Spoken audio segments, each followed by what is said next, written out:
Prakriti, you can start. Yes. Okay, thank you, sir. নমস্কাৰ, মই প্ৰকৃতি তালুকদাৰ। আজিৰ এই টক উইথ ডগ অনুষ্ঠানটিৰ দ্বিতীয় খণ্ডলৈ আপোনালোক সকলোকে সাদৰেৰে আদৰণি জনাইছো। আজিৰ এই অনুষ্ঠানটিৰ মুখ্য বিষয় হৈছে প্ৰিভেন্টিং লাইফষ্টাইল ডিজিজ, এ কেয়াৰ ডেট নেভাৰ কুইটছ। আৰু পলম নকৰি মই মিনু দিদিক আমাৰ পৰম্পৰাগত মংগলাচৰণেৰে আজিৰ অনুষ্ঠানটি আৰম্ভণি কৰিবলৈ অনুৰোধ জনালো। মিনু দিদি।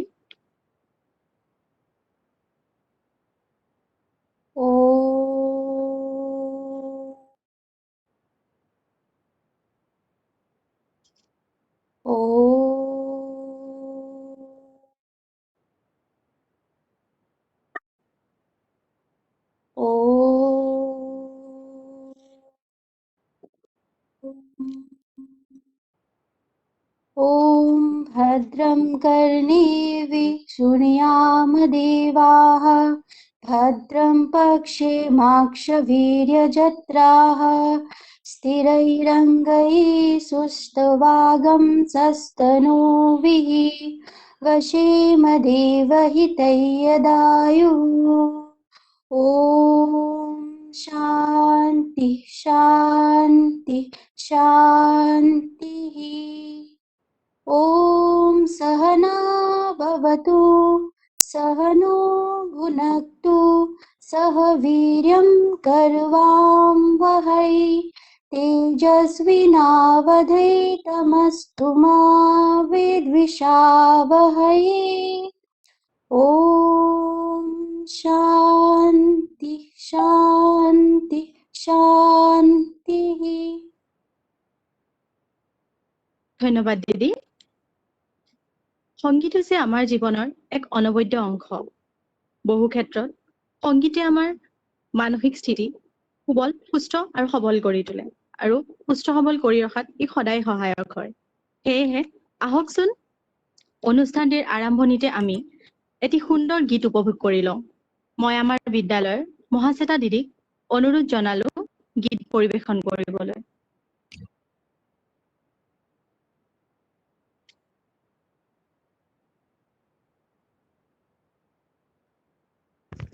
মহাশ্বেতা দিদি।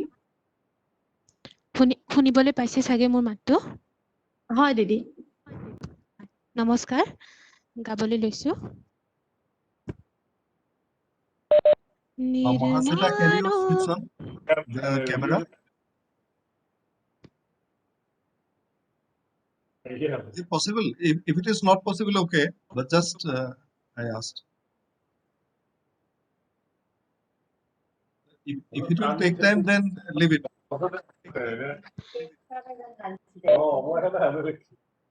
Is it okay, sir? Okay, yes, fine. निर्माणों के पावन युग में हम चरित्र निर्माण न भूले, स्वार्थ साधना की आधि में वसुधा का कल्याण न भूले। निर्माणों के पावन युग में हम चरित्र निर्माण न भूले, स्वार्थ साधना की आधि में वसुधा का कल्याण न भूले। मान अगम अगाध सिंधु है, संघर्षों का पार नहीं है, किंतु डूबना मझधारों में साहस को स्वीकार नहीं है। जटिल समस्या सुलझाने को नूतन अनुसंधान न भूले।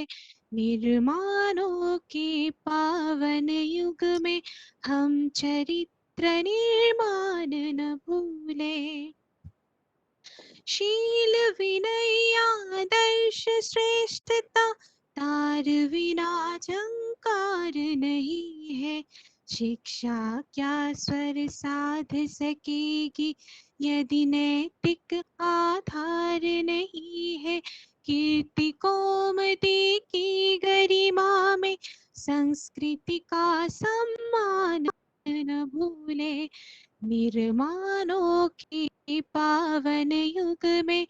हम चरित्र निर्माण न भूले।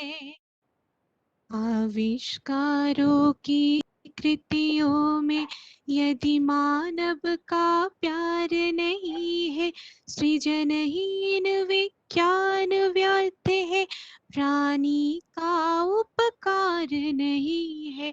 औटिकता की उत्थानों में जीवन का उत्थान न भूले। निर्माणों के पावन युग में हम चरित्र निर्माण न भूले। स्वार्थ साधना की आधि में वसुधा का कल्याण न भूले।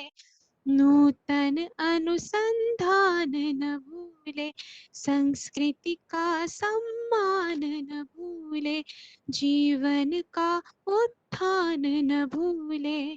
हम चरित्र निर्माण न भूले। Thank you. ধন্যবাদ দিদি। সঁচাকৈ আপোনাৰ সুৱদী মাতে আমাৰ সকলোৰে মন আপ্লুত কৰিছে। এতিয়া মই পাৰ্থবী দিদিক আজিৰ অনুষ্ঠানত উপস্থিত সকলোকে আদৰণি জনাবলৈ অনুৰোধ জনালো। পাৰ্থবী দিদি। হয়, মোক শুনা পাইছেনে? হয় দিদি। নমস্কাৰ। বিবেকানন্দ কেন্দ্ৰ বিদ্যালয় নলবাৰীয়ে আজি এই অনলাইন মাধ্যমেৰে অনুষ্ঠিত কৰা টক উইথ ডগছৰ দ্বিতীয় খণ্ডটিত আমাৰ মাজত উপস্থিত থকা আজিৰ মুখ্য বক্তা ডক্টৰ মনপ্ৰতি বৰুৱা ছাৰক মই বিবেকানন্দ কেন্দ্ৰ বিদ্যালয় নলবাৰী হৈ উষ্ম আদৰণি জনাইছোঁ। আজি আমাৰ এই অনুষ্ঠানত উপস্থিত থকা বিবেকানন্দ কেন্দ্ৰ শিক্ষা প্ৰচাৰ বিভাগৰ জেনেৰেল ছেক্ৰেটাৰী তথা বিবেকানন্দ কেন্দ্ৰৰ অসম প্ৰান্তৰ প্ৰান্ত সংগঠক ডক্টৰ শোভাৰাণী শৰ্মা বাইদেউক মই উষ্ম আদৰণি জনাইছোঁ। আমাৰ মাজত উপস্থিত আছে বিবেকানন্দ কেন্দ্ৰ শিক্ষা প্ৰচাৰ বিভাগ গুৱাহাটীৰ একাডেমিক কোঅৰ্ডিনেটৰ আৰু regional administrative officer Shri Kamalakanta Baliram ছাৰক, বিদ্যালয় নলবাৰীৰ অধ্যক্ষ মহোদয়, সন্মানীয় অভিভাৱক অভিভাৱিকাসকল, আপোনালোকলৈ মই এই বিশেষ অনুষ্ঠানলৈ উষ্ম আদৰণি জনাইছোঁ। লগতে মোৰ সহকৰ্মী শিক্ষক শিক্ষয়িত্ৰী, মৰমৰ ছাত্ৰ ছাত্ৰী আৰু সকলো শুভাকাংক্ষীক এই অনুষ্ঠানলৈ আদৰণি জনাইছোঁ। আশা কৰিছোঁ আপোনালোকে আজিৰ এই অনুষ্ঠানটিত আপোনালোকৰ বহুমূলীয়া দিহা পৰামৰ্শ দি অনুষ্ঠানটি আগবঢ়াই লৈ যাবলৈ সহায় কৰে। ধন্যবাদ। ধন্যবাদ দিদি। ইতিমধ্যে আমাৰ আজিৰ অনুষ্ঠানৰ বিশেষ অতিথি ডক্টৰ মনপ্ৰতি বৰুৱা ছাৰ আমাৰ মাজত উপস্থিত হৈছেহি। আৰু মই এতিয়া আমাৰ ঋতিছা দিদিক অনুৰোধ জনালো আমাৰ বিশেষ অতিথিৰ পৰিচয় সকলোৰে আগত দাঙি ধৰিবলৈ।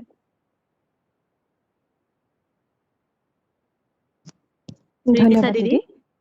হয়, ধন্যবাদ দিদি। মোক শুনা পোৱা গৈছে? হয় হয় দিদি। ঠিক আছে। নমস্কাৰ। আপোনালোক সকলোৱে জ্ঞাত যে আজি আমাৰ মাজত উপস্থিত আছে সন্মানীয় ডক্টৰ মনপ্ৰতি বৰুৱা ছাৰ। আজিৰ এই অনুষ্ঠানত বিশেষ বক্তা হিচাপে নিমন্ত্ৰণ কৰি আনিছোঁ। আমি অনুষ্ঠানৰ পৰৱৰ্তী কাৰ্যসূচীলৈ যোৱাৰ আগত ছাৰৰ বিষয়ে এটি সংক্ষিপ্ত বিৱৰণ দাঙি ধৰিবলৈ ওলাইছোঁ। ছাৰৰ জন্মস্থান তিনিচুকীয়া আৰু বৰ্তমান তেখেত অইল ইণ্ডিয়া লিমিটেড দুলীয়াজানত মুখ্য চিকিৎসা বিষয়া হিচাপে কৰ্মৰত। ছাৰ এজন লেখক, বক্তা আৰু জনস্বাস্থ্য ক্ষেত্ৰৰ লগত জড়িত সক্ৰিয় ব্যক্তি। ইয়াৰ উপৰিও তেখেত কল্যাণকামী ফাউণ্ডেশ্যনৰ প্ৰতিষ্ঠাপক, য'ত বিভিন্ন দিশ যেনে স্বাস্থ্য, শিক্ষা, সামাজিক সচেতনতামূলক অনুষ্ঠানৰ ওপৰত গুৰুত্ব আৰোপ কৰা হয়। ছাৰ অসমৰ জনপ্ৰিয় বাতৰি কাকত দি আছাম ট্ৰিবিউনৰ বিভিন্ন শিতানৰ এজন নিয়মীয়া লেখক। কৰ্মব্যস্ততাৰ মাজতো ছাৰ সামাজিক মাধ্যমৰ লগতো সক্ৰিয়ভাৱে জড়িত। সামাজিক মাধ্যম ফেচবুকত তেখেতৰ এটা নিজা ফেচবুক পেজ আছে আৰু যাৰ জৰিয়তে বহু অনুগামীৰ লগত তেখেত পৰোক্ষভাৱে জড়িত তেখেতৰ এই সংক্ষিপ্ত বিৱৰণীৰ পৰা আমি এইটো অনুধাৱন কৰিব পাৰিছো যে তেওঁ স্বাস্থ্য খণ্ডৰ লগতে অন্যান্য ক্ষেত্ৰৰ লগতো জড়িত এজন বিশিষ্ট ব্যক্তি আজি আমি নথৈ আনন্দিত যে তেখেতৰ দৰে এগৰাকী বিশিষ্ট ব্যক্তি আমাৰ অনুষ্ঠানত পাবলৈ সক্ষম হৈছো ছাৰ আপোনাক আন্তৰিকতাৰে আজিৰ অনুষ্ঠানলৈ আদৰণি জনাইছো ধন্যবাদ ধন্যবাদ দিদি এতিয়া আমি আৰু পলম নকৰি আমাৰ মুখ্য কাৰ্যসূচীলৈ আগবাঢ়িবলৈ ওলাইছো আৰু সেয়েহে মই ডক্টৰ মনপ্ৰতি বৰুৱা ছাৰক অনুৰোধ জনাইছো আমাৰ আজিৰ এই অনুষ্ঠানটি তেখেতৰ বক্তব্যৰে আগুৱাই লৈ যাবলৈ sir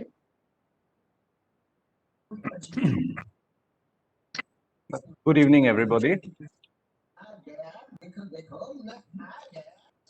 At the very outset, I thank Mr. Ritik Chakraborty sir for giving me this opportunity, this platform to interact with the teachers and the students, parents, the students of Vivekananda Kendra Nalbari. I thank Prakriti, Ritisha, and Mahasweta for their wonderful renditions. And I am proud and feel privileged that I have this platform. I'm given this platform to speak on the various health issues that are areas of concern now. বিশেষকৈ এই কোভিডৰ দিনকালত আমি এতিয়া এনে বহু প্ৰত্যাহ্বানৰ সন্মুখীন হৈছো আৰু এই প্ৰত্যাহ্বান আমাৰ ওচৰত নানা ধৰণে আহিছে কোভিড আৰু কোভিড ৰিলেটেড কমপ্লিকেশনছ যদি আমি এফালে থওঁ আনফালে আমি দেখা পাইছো যে আমাৰ যি শিশুসকল আছে বা এডলসেন্ট চিলড্ৰেন টিনেজাৰ্ছ তেওঁলোকেও নানা ধৰণৰ সমস্যাত ভোগা আৰম্ভ কৰিছে মোৰ আজি ক্লিনিক্যাল প্ৰেক্টিছৰ যি 15 বছৰৰ অভিজ্ঞতা সেই 15 বছৰৰ পৰা মই এটা কথা ৰাখি ক'ব পাৰো আমাৰ মাজত এতিয়া কিছুমান অসংক্ৰামক ৰোগে ভয়াবহ ৰূপ ধাৰণ কৰিছে আৰু বিশেষকৈ যিসকল ল'ৰা ছোৱালী তেওঁলোকৰ মাজত যিসকল ইয়ং এডাল্টছ তেওঁলোকৰ মাজত আৰু যিসকল এডাল্টছ তেওঁলোকৰ ক্ষেত্ৰত আপোনালোকে যদি মোক সোধে যে মই কিয় ইমান চিন্তিত চিন্তাৰ কাৰণ কি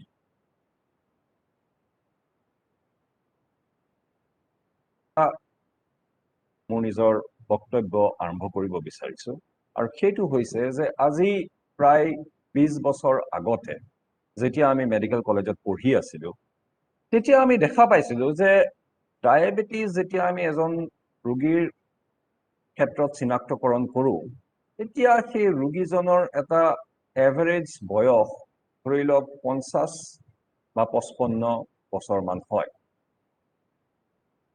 সৰভাগ ৰোগীৰ ক্ষেত্ৰত মই কৈছো কিন্তু আজি যদি আমি চাও আজি আমি দেখা পাইছো যে আমি ডায়াবেটিস প্ৰায় 40-45 বছৰৰ পৰাই আমি পোৱা আৰম্ভ কৰিছো আৰু সৰভাগ ৰোগীৰ ক্ষেত্ৰত ডায়াবেটিস 40-45 বছৰৰ পৰাই আমি দেখা পোৱা হৈছো ঠিক তেনেকে প্ৰি ডায়াবেটিক স্টেজ যদি দেখা প্ৰি ডায়াবেটিক স্টেজৰ যদি কথা কওঁ তেতিয়া আমি দেখা পাইছো প্ৰি ডায়াবেটিক স্টেজ আজিকালি স্কুলীয়া ছাত্ৰ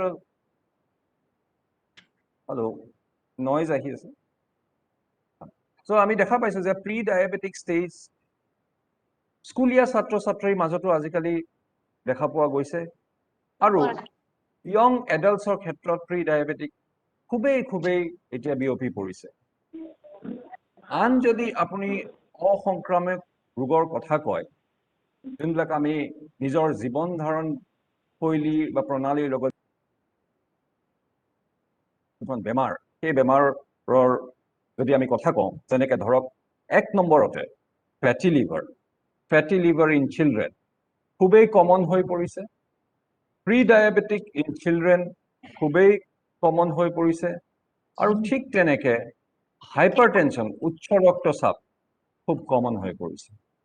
4 নম্বৰ আৰু আটাইতকৈ গুৰুত্বপূৰ্ণ কথাটো হৈছে যে আমাৰ স্কুলীয়া ছাত্ৰ ছাত্ৰীৰ মাজত মেদবহুলতা আৰু ওজন বৃদ্ধি এতিয়া এটা ধাৰণ কৰিছে। গতিকে আমেৰিকা বা এই ৱেষ্টাৰ্ণাইজ ছ'চাইটিৰ ফালে গতি কৰি আছো।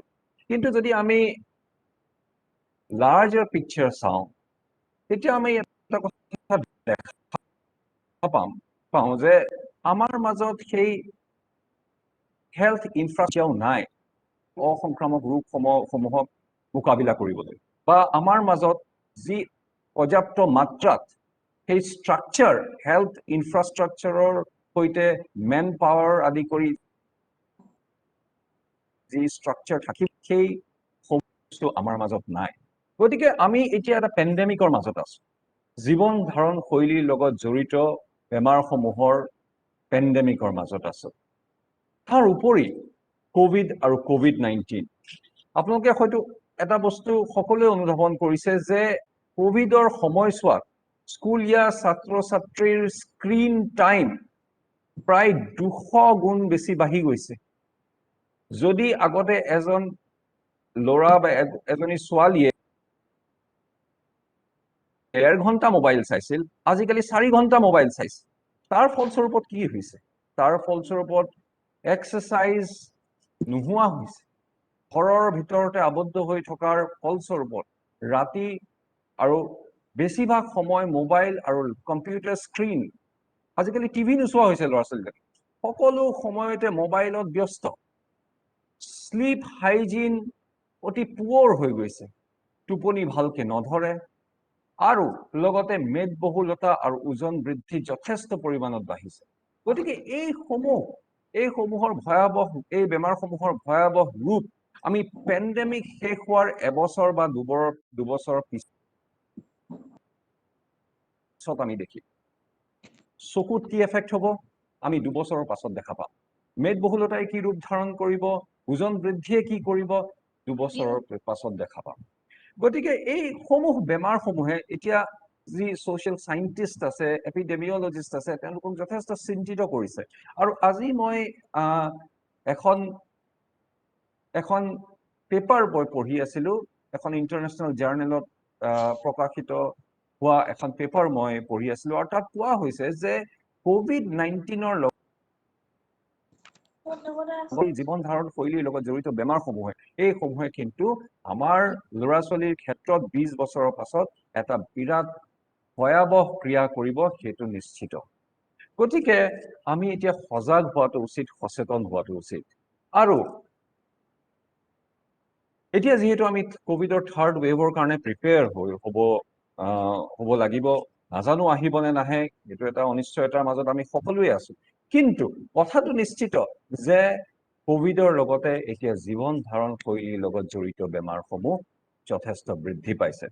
এতিয়া আমি থুলমূলকে এটা বেমাৰৰ ওপৰত খুব কমকে আলোচনা কৰিবলৈ ওলাইছো। প্ৰথম বেমাৰটো, যোনটো কথা মই আপোনালোকক এবাৰ উনুকিয়াব বিচাৰিছো, আৰু সেইটো হৈছে ফেটি লিভাৰ ইন য়ং চিলড্ৰেন। আজি কিছুদিন আগতে মই মোৰ প্ৰায় 6 মাহমান আগতে মই এটা ফেচবুকত পোষ্ট দিছিলো মোৰ, যে মই চিন্তিত হৈছিলো যে মই যোনখন ঠাইত থাকো আৰু প্ৰেক্টিচ কৰো, দুলীয়াজান, তাৰ আশে পাশে শিশুসকলৰ মাজত ফেটি লিভাৰ যথেষ্ট কমন হৈ পৰিছে। আপুনি যদি এভাৰেজ ৱেইট চাই, সেই ৱেইট আমাৰ স্কুলীয়া ছাত্ৰ ছাত্ৰীসমূহৰ ক্ষেত্ৰত যথেষ্ট বৃদ্ধি পাইছে। আজিৰ ক্লাছ 8 বা 7ত পঢ়া এটা ল'ৰা বা এজনী ছোৱালীৰ যি ৱেইট, আৰু 20 বছৰ আগৰ ক্লাছ 8 বা 7ত পঢ়া এটা ল'ৰা বা ছোৱালীৰ যদি আপুনি কম্পেৰিজন কৰে, দেখিব যে আজি ল'ৰাটো বা ছোৱালীজনী প্ৰায় 10 কেজিমান বেছি ওজনৰ হয়। এতিয়া এই যে ফেটি লিভাৰ, কাৰণ মেদবহুলতা আৰু ওজন বৃদ্ধি ফেটি লিভাৰৰ লগত ওতঃপ্ৰোতভাৱে জড়িত হৈ আছে। এই যে ফেটি লিভাৰৰ সংখ্যা বৃদ্ধি পাইছে, তাৰ ফলস্বৰূপত কি হৈছে? তাৰ ফলস্বৰূপত হৈছে কি, এই ধৰি লওক এটা ল'ৰাৰ আজিৰ দিনটোত ফেটি লিভাৰ ডায়েগনচিছ হৈছে, আৰু সি যদি নিজৰ জীৱন ধাৰণ শৈলী পৰিৱৰ্তন নকৰে, নিজৰ লাইফষ্টাইল মডিফাই নকৰে, তেতিয়া যদি 16 বছৰ ল'ৰা এটাৰ ফেটি লিভাৰ হয়, গ্ৰেড 1 বা গ্ৰেড 2 ফেটি লিভাৰ, আৰু সি যদি তেনেকেই 20 বছৰ থাকে, তেন্তে 35 বছৰ বা 40 বছৰৰ বয়স হোৱাৰ সময়ত হয়তো অকমান ফাইব্ৰোচিছ বা চিৰোচিছ ডেভেলপ কৰাৰ সম্ভাৱনা থাকে। আৰু এই যে নন এলকহলিক ফেটি লিভাৰ ডিজিজ, এই নন এলকহলিক ফেটি লিভাৰ ডিজিজ মহাৰী ৰূপ ধাৰণ কৰিছে, আৰু আমি চিন্তিত হোৱাটো উচিত। এতিয়া কথাটো হৈছে কাৰণবিলাক কি? 1 নম্বৰ, লেক অফ এক্সাৰচাইজ। আমি ইমানেই আজিকালি পেৰেণ্টেল প্ৰেছাৰ দিওঁ নিজৰ কণমানি শিশুটিক বা ল'ৰা ছোৱালীখিনিক, ইমানেই পেৰেণ্টেল প্ৰেছাৰ দিওঁ, ইমানেই প্ৰেছাৰত থাকে যে তাৰ যি মেণ্ডেটৰী এক্টিভ আৱাৰ্ছ, সেই মেণ্ডেটৰী এক্টিভ আৱাৰ্ছ কমি গৈছে। 2 নম্বৰ, বেছিভাগ সময় বন্ধ কোঠাৰ ভিতৰত, AC ৰুমৰ ভিতৰত লেপটপ স্ক্ৰীন আৰু মোবাইল স্ক্ৰীনৰ আগত কটায়। এতিয়াও য'ত আমি ভাৰ্চুৱেল ক্লাছেছ কৰি থাকিবলগীয়া হৈছে, এতিয়াৰ কথা বাৰু নকওঁ, কাৰণ কেলে পেণ্ডেমিকৰ সময় কৰিবই লাগিব, কিন্তু তথাপিও এই সময় আমি এতিয়া স্ক্ৰীনৰ আগত কটোৱা হৈছো, যে নিজৰ ল'ৰাটি যে মেটাবলিক চিণ্ড্ৰম মানে কি আপোনালোকে জানেনে? মেটাবলিক চিণ্ড্ৰম মানে হৈছে মেদবহুলতা, ভিতৰে ভিতৰে কলেষ্ট্ৰল বৃদ্ধি পোৱা, থাইৰয়ডৰ বেমাৰ অকমান হৈ থকা, অকমান প্ৰি ডায়েবেটিক ষ্টেজত যোৱা, আৰু লগতে ছোৱালীসকলৰ ক্ষেত্ৰত PCOD, এই গোটেইবিলাকৰ সংমিশ্ৰণ হয় মেটাবলিক চিণ্ড্ৰমৰ। যদি PCOD যদিও মেটাবলিক চিণ্ড্ৰমত নপৰে, তথাপি মই PCOD কথা ইয়াত উল্লেখ কৰিব বিচাৰো, কাৰণ PCOD এতিয়া যথেষ্ট পৰিমাণে বাঢ়িছে। গোটেই এই যে গোটেই ক্লাষ্টাৰটি, এই ক্লাষ্টাৰটিয়ে কি কৰিছে? ল'ৰাটিক বা ছোৱালীজনীক এটা ডায়েবেটিছ আৰু হাৰ্ট ডিজিজৰ ফালে। গতিকে যদি এটা ল'ৰা বা এজনী ছোৱালী 16 বছৰ বয়সত ফেটি লিভাৰত আক্ৰান্ত হৈছে, ফেটি লিভাৰে 20 বছৰৰ পাছত গৈ পেলাই সিভিয়াৰ ফাইব্ৰোচিছ হোৱাৰ সম্ভাৱনা থাকে, চিৰোচিছত ভোগাৰ সম্ভাৱনা থাকে, যাক আমি নন এলকহলিক চিৰোচিছ বুলি কওঁ। আগতে আমাৰ মনত ধাৰণা হৈছিল যে চিৰোচিছ অকল মদ খালে হয়। আজিকালি গোটেই গতি সলনি হৈছে। আজিকালি মদ খোৱা চিৰোচিছ কমি গৈছে, নন এলকহলিক চিৰোচিছ বাঢ়ি গৈছে। এতিয়া নন এলকহলিক চিৰোচিছৰ কাৰণটো কি? নন এলকহলিক চিৰোচিছৰ কাৰণটো হৈছে আমাৰ লাইফষ্টাইল, নন এলকহলিক চিৰোচিছৰ কাৰণটো হৈছে আমাৰ জীৱন ধাৰণ শৈলীৰ যি পৰিৱৰ্তন, সেই পৰিৱৰ্তনৰ কাৰণে হৈছে। 1 নম্বৰ, তাৰ প্ৰথম হৈছে, আৰু মই জগৰীয়া কৰিম, ফৰ্মুলা ফুডছ। বহুতে এইটো এটা কন্ট্ৰভাৰ্চিয়েল টপিক বুলি কয়, কিন্তু মই ভাবো যিমানেই আপুনি ফৰ্মুলা ফুডছ দিব, সিমানেই আপুনি ফেটি লিভাৰৰ ফালে, মেদবহুলতাৰ ফালে আৰু ওজন বৃদ্ধিৰ ফালে নিজৰ শিশুটিক বা নিজৰ ল'ৰাটোক বা ছোৱালীজনীক ঠেলি দিব। এতিয়া কথাটো হৈছে ফৰ্মুলা ফুডছ কি? যিকোনো package formula foods, Horlicks, Bournvita, পিডিয়াচিয়ৰ ইত্যাদি ইত্যাদি। বহুতে ভাবে মোৰ ল'ৰাটো ক্ষীণাইছে, আমাৰ ওচৰলৈও আহে যে মোৰ ল'ৰাটো বৰ ক্ষীণ দেখিছো, তাক আমি হৰলিক্স খুৱাওঁ। মই সুধো যে আপুনি হৰলিক্সৰ বটলটোত কেতিয়াবা পঢ়ি চাইছেনে তাত কি আছে? কিমান পৰিমাণৰ তাত চিম্পল চুগাৰ্ছ আছে? কিমান পৰিমাণৰ চুগাৰ আপুনি 2 চামুচ বা 3 চামুচ হৰলিক্সত দি আছে, বৰ্ণভিটা দি আছে? আমি কোনেও নাজানো। তাৰ উপৰি যি packet chips, Coca-Cola, junk food, য'ত প্ৰচুৰ মাত্ৰাত ট্ৰেন্স ফেট থাকে, এই গোটেই যি আমাৰ খাদ্য প্ৰণালী, এই খাদ্য প্ৰণালীয়ে ফেটি লিভাৰৰ ফালে ঠেলি দিছে। 2 নম্বৰ, লেক অফ এক্সাৰচাইজ। বাহিৰৰ সময় এতিয়া যথেষ্ট হ্ৰাস পাইছে, বাহিৰত কটোৱা সময় হ্ৰাস পাইছে। আমি নিজৰ সৰু কালচোৱাত পথাৰত খেলিছিলো, চাইকেল মাৰি স্কুললৈ গৈছিলো। আজিকালিতো ডাঙৰ চহৰবোৰত, নলবাৰীত হয়তো আপোনালোকে এতিয়াও নিজৰ ল'ৰা ছোৱালী চাইকেল লৈ স্কুললৈ যাবলৈ দিয়ে, কিন্তু ডাঙৰ চহৰবিলাকত এতিয়া চাইকেল লৈ স্কুললৈ নাযায়, সেই কনচেপ্টেই নাই।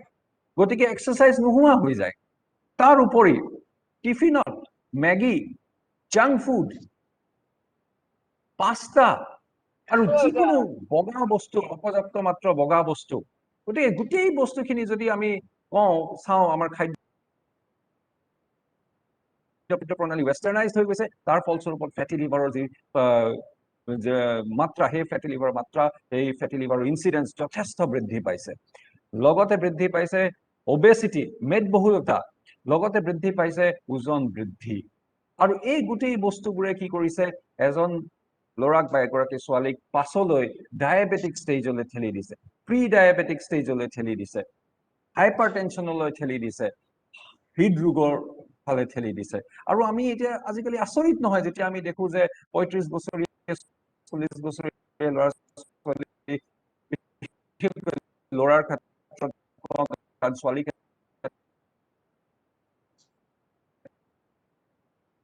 তেওঁলোক আমাৰ ভাৰতবৰ্ষত এতিয়া ৭২ নিযুত মানুহ বৰ্তমান ডায়েবেটিছত আক্ৰান্ত। কিমান মেদবহুলতা, প্ৰায় ১৪.৪ নিযুত ল'ৰা ছোৱালী ১৬ বছৰ তলৰ মেদবহুলতাত আক্ৰান্ত। ওজন বৃদ্ধি কিমানৰ মাজত হৈছে?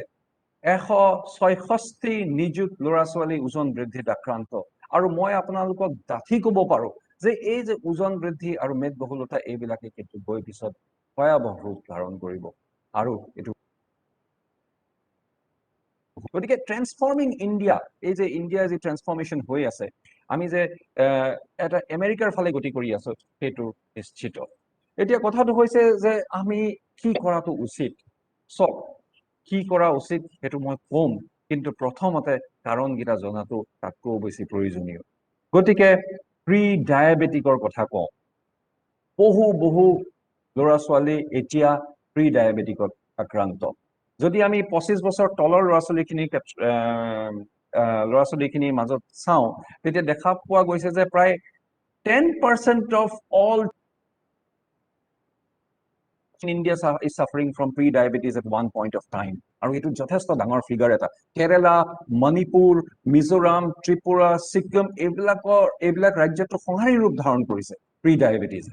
আমি গমেই নাপাওঁ যে ভিতৰে ব্লাড চুগাৰটো অকণমান বাঢ়ি আছে, ১১০তকৈ ফাষ্টিং চুগাৰটো বাঢ়ি গৈ ১২০ হৈ আছে, ভিতৰে হৈ আছে, ঘূণে খোৱা কাঠৰ নিচিনাই, কিন্তু আমি গমেই নাপাওঁ। ঠিক তেনেকে আমি দেখা পাইছো যে এতিয়া যি এভাৰেজ ব্লাড প্ৰেছাৰ, সেই ব্লাড প্ৰেছাৰো লাহে বাঢ়িছে। আৰু যেতিয়া প্ৰি ডায়েবেটিছ আৰম্ভ হয়, যেতিয়া ব্লাড প্ৰেছাৰ লাহে আৰম্ভ হয়, তেতিয়া এটা বস্তু দেখা পোৱা যায় যে এণ্ডোথেলিয়েল ইনফ্লেমেশ্যন হয়। এটা ইনফ্লেমেশ্যন গোটেই শৰীৰত চলি থাকে, আৰু সেই ইনফ্লেমেশ্যনে যথেষ্ট ক্ষতি কৰে। গতিকে আজিকালি সেইটো কাৰণে আমি আচৰিত নহয়। গাঁৱে ভূঞে আগতে গাঁৱত আমি দেখা পাইছিলো যে মেদবহুলতা দেখা পোৱা নাযায়, গাঁৱত ডায়েবেটিছ ক'তোৱে দেখা পোৱা নাযায়, হাইপাৰ টেনশ্যন দেখা পোৱা নাযায়, কিন্তু আজিকালি দেখিছো যে গাঁৱৰ ল'ৰা ছোৱালীৰ মাজতো টেনশ্যন পোৱা যায়, মেদবহুলতা পোৱা যায়, অবেচিটি, ওজন বৃদ্ধি পোৱা যায়, আৰু ডায়েবেটিক পোৱা গৈছে। কিয়? কাৰণ চিপছৰ পেকেটটি আপুনি ভিতৰৰ গাঁৱৰ ঘুমটিখনতো পাব, কাৰণ মেগী আপুনি পাব, কাৰণ আপুনি তাত বিভিন্ন ধৰণৰ সস্তীয়া তেল পাব, যিবিলাক তেলত ৰন্ধন কৰি যেতিয়া আমি আহাৰ গ্ৰহণ কৰো, সেই আমাৰ অতি ক্ষতিকাৰক সাধন। গতিকে কথাটো হৈছে যে আমি এতিয়া কি কৰাটো উচিত। আমাৰ যি গোটেই খাদ্য যি প্ৰণালী, আমাৰ যি গোটেই খাদ্যাভাস, সেই খাদ্যাভাস আমি সলনি কৰিব লাগিব।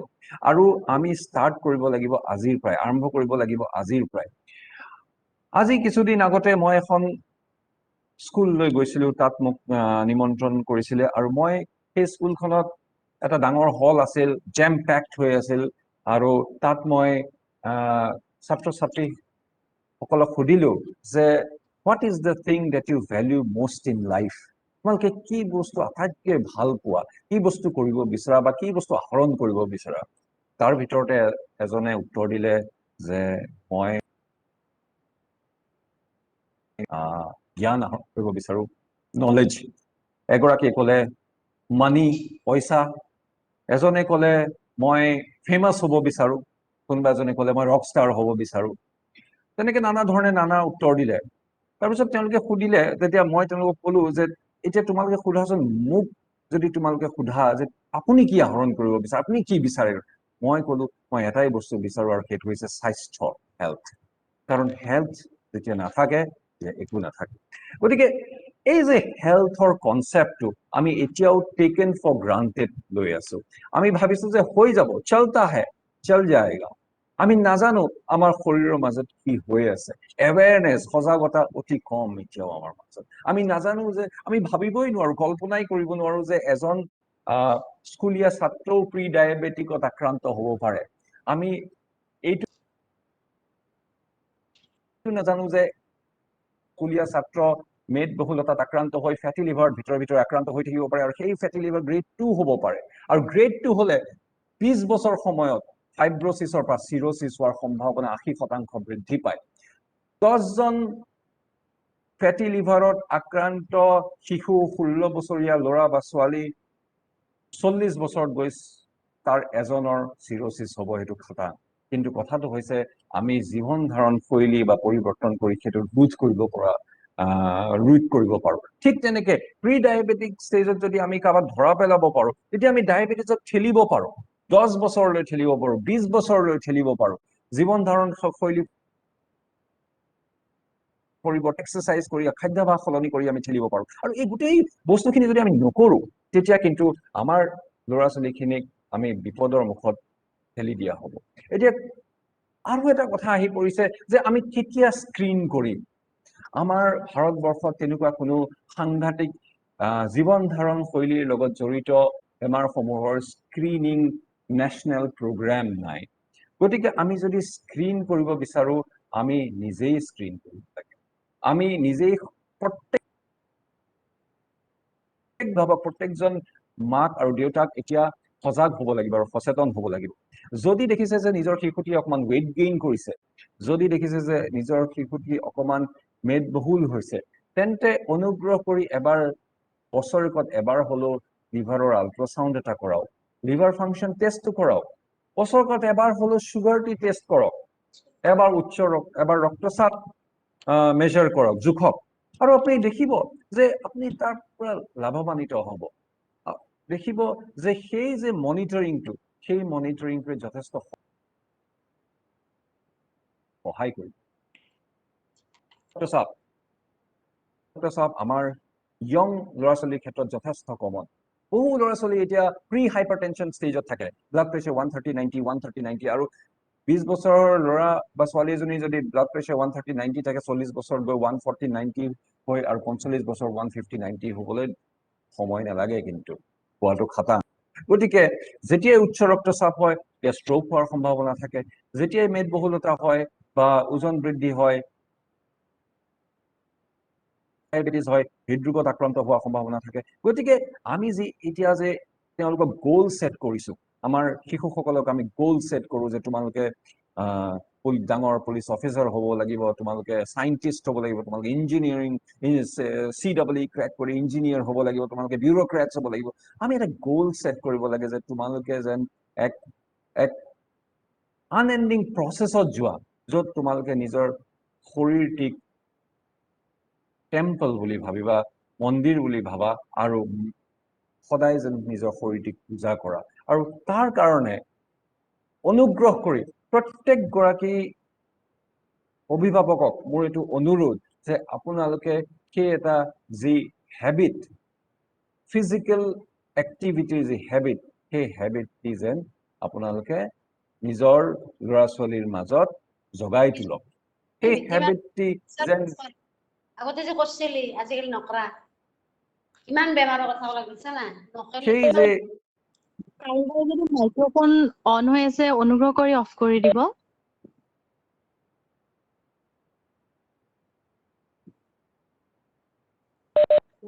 হয়, সেই যে ফিজিকেল এক্টিভিটি, ফিজিকেল এক্সাৰচাইজৰ যি হেবিট, সেই হেবিটটি যেন আপোনালোকে নিজৰ শিশুটিৰ মাজত গঢ়ি তোলক। সেইটো মোৰ এটা অনুৰোধ।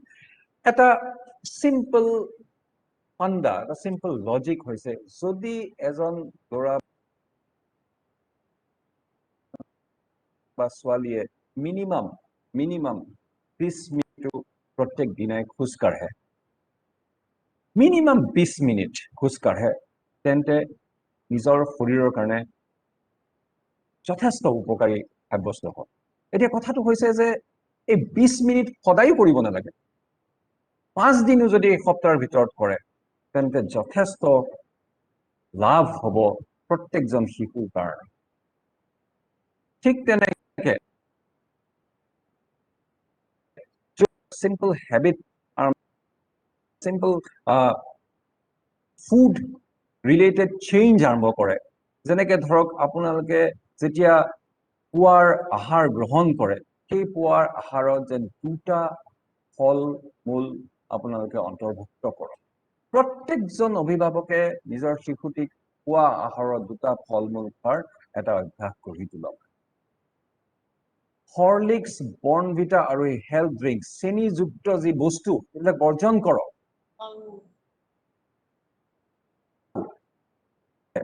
যি আমাৰ থলুৱা খাদ্য সেই থলুৱা খাদ্য খোৱা আৰম্ভ কৰক থলুৱা খাদ্য যিকোনো হ'ব পাৰে পিঠাগুৰি চিৰা দৈ আখৈ মুড়ি এইবিলাক যথেষ্ট ভাল কিন্তু এই যে থলুৱা খাদ্যৰ প্ৰতি প্ৰৱণতা এই যে প্ৰৱণতা কমি গৈছে আৰু জাংক ফুডৰ প্ৰতি প্ৰৱণতা বৃদ্ধি পাইছে সেইটোৱে আমাৰ কাৰণে কাল হৈছে ঠিক তেনেকে প্ৰত্যেকজন অভিভাৱকে যাতে অকণমান কষ্ট কৰি নিজৰ ঘৰত সন্ধিয়া এটা পুষ্টিকৰ আহাৰ ৰান্ধি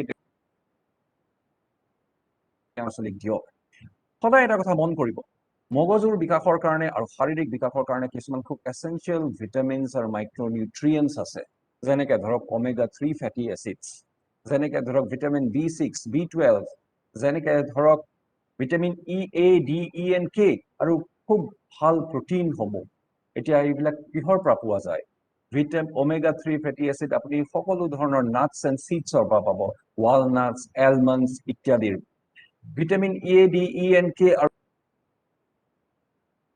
B12 আপুনি সেউজীয়া শাক পাচলিৰ পৰা পাব ফল মূলৰ পৰা পাব ৰং বিৰঙৰ ফল মূলৰ পৰা পাব প্ৰটিন ভাল প্ৰটিন যেনেকে মাছ মাংস অন্তৰ্ভুক্ত কৰক যিসকল ভেজিটেৰিয়ান নিৰামিষ আহাৰ গ্ৰহণ কৰে তেওঁলোকে পনীৰ খাব পাৰে গাখীৰ খাব পাৰে কিন্তু অনুগ্ৰহ কৰি এই জাংক ফুড আঁতৰাই ৰাখক মেগী চাওমিন পিজ্জা বাৰ্গাৰ এটা সিম্পল মিডিয়াম সাইজ বাৰ্গাৰত প্ৰায় 2200 ক্যালোৰি থাকে আৰু আমাক দৈনন্দিন প্ৰায় 2800 ক্যালোৰিৰ প্ৰয়োজন যেতিয়া এটা পিজ্জা সৰু মিডিয়াম সাইজ পিজ্জা খাওঁ আমি দৈনন্দিনৰ গোটেই আহাৰকেইটা খোৱা হৈয়ে যায় গতিকে এই যে যেতিয়া আমি পিজ্জা খাই পেলাই বাকি আহাৰসমূহ গ্ৰহণ কৰো তেতিয়া পিজ্জাৰ ক্যালোৰিসমূহ সম্পূৰ্ণ ক্যালোৰিবোৰ গৈ পেলাই লিভাৰত চৰ্বিৰ ৰূপত জমা হয় আৰু লিভাৰত লাহেকে এটা এখন চামনি বহে চৰ্বিৰ চামনি বহে যাক আমি ফেটি লিভাৰ বুলি কওঁ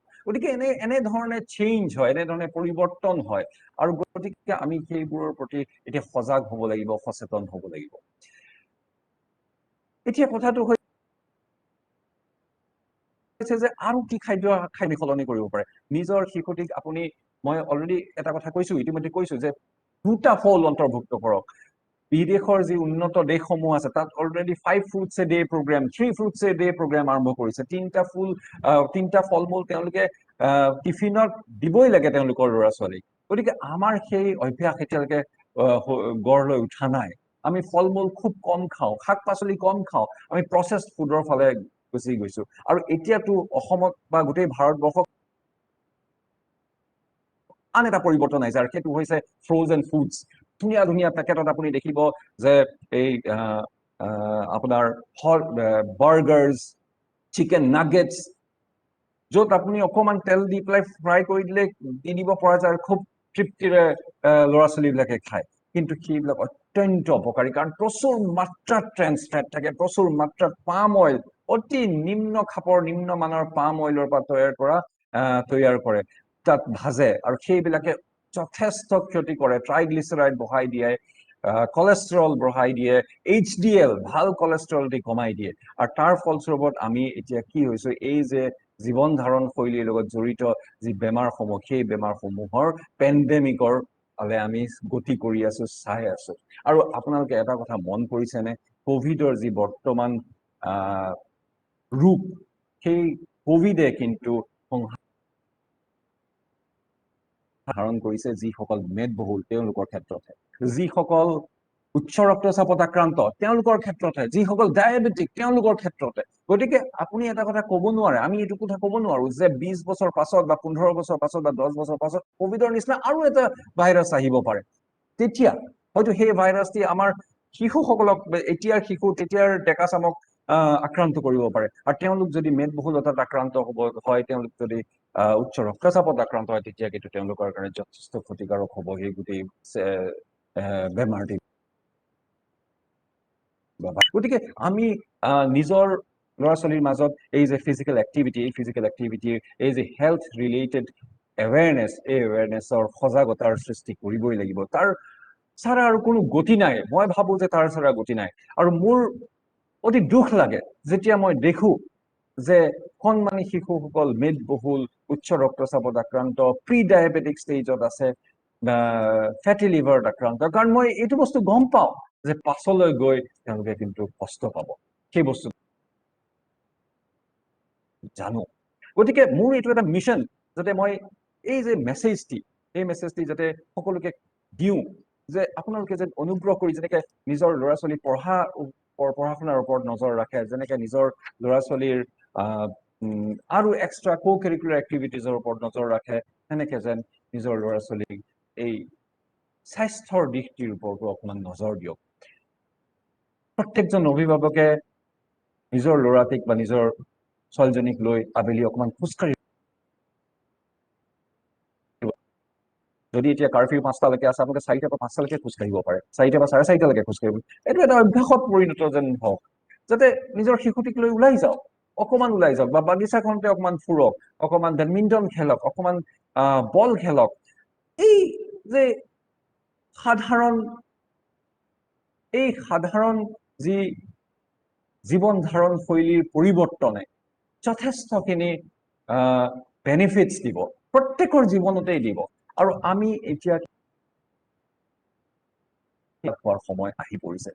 মই আকৌ কওঁ আৰু দুহাৰি দি ক'ব বিচাৰো যে আমাৰ মাজত এতিয়াও কোনো নেশ্যনেল স্ক্ৰিনিং প্ৰগ্ৰেম নাই। আৰু ভাৰতবৰ্ষৰ যি GDP, হেল্থ ৰিলেটেড GDP, তাত এতিয়াও GDP বাজেট এলোকেশ্যন অতি কম।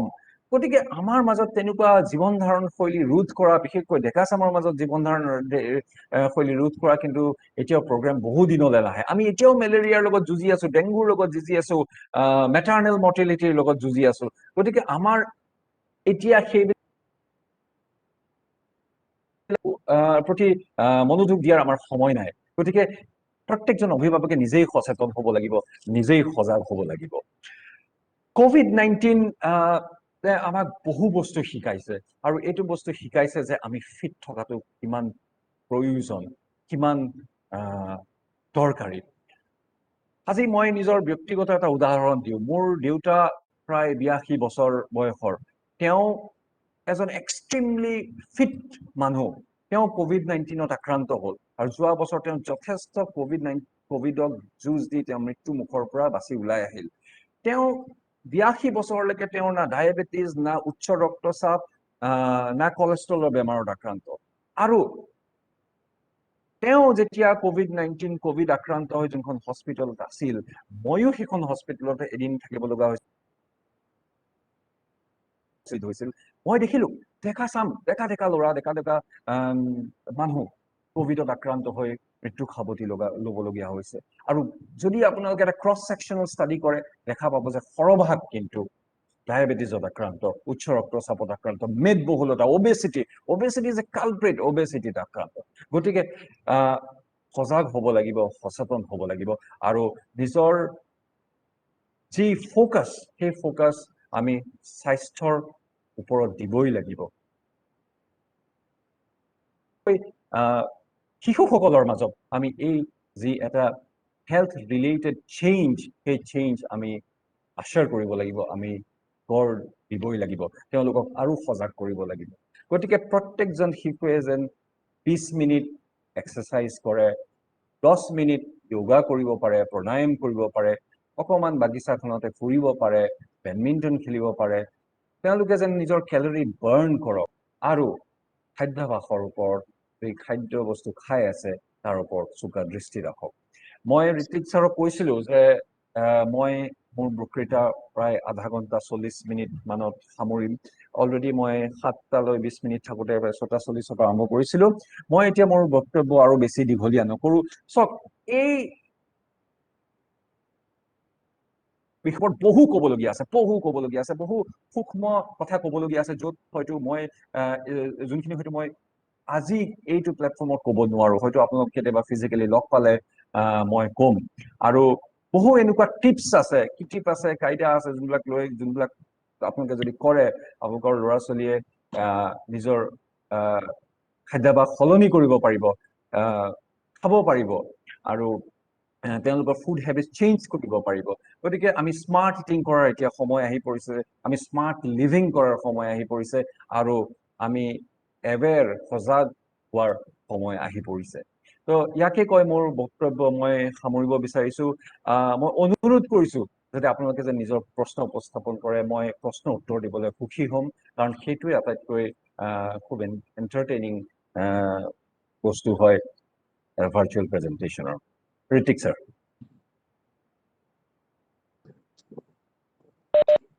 ধন্যবাদ ছাৰ। আপোনাৰ গুৰুত্বপূৰ্ণ স্বাস্থ্য সম্পৰ্কীয় পৰামৰ্শখিনিয়ে আমাক আটাইকে উপকৃত কৰিব বুলি মই আশা ৰাখিছো। এতিয়া আমি আমাৰ পৰৱৰ্তী কাৰ্যসূচী, যোনটো হৈছে প্ৰশ্ন উত্তৰ শিতান, তালৈ আমি আগবাঢ়িবলৈ ওলাইছো। যদি কাৰোবাৰ কিবা প্ৰশ্ন সুধিবলগীয়া আছে, এজন এজনকৈ সকলোকে সুধিবলৈ মই অনুৰোধ জনালো। কিন্তু যিহেতু সময় আমাৰ হাতত অতিকে তাকৰ, গতিকে প্ৰশ্নসমূহ মই চমুকৈ সময়ৰ প্ৰতি চাই পেলাই যাতে আগবঢ়ায়, তাৰ বাবে মই সকলোকে অনুৰোধ জনাইছো। তো এতিয়া যাৰ যি প্ৰশ্ন আছে ছাৰক সুধিবলৈ এজন এজনকে সুধিব পাৰে।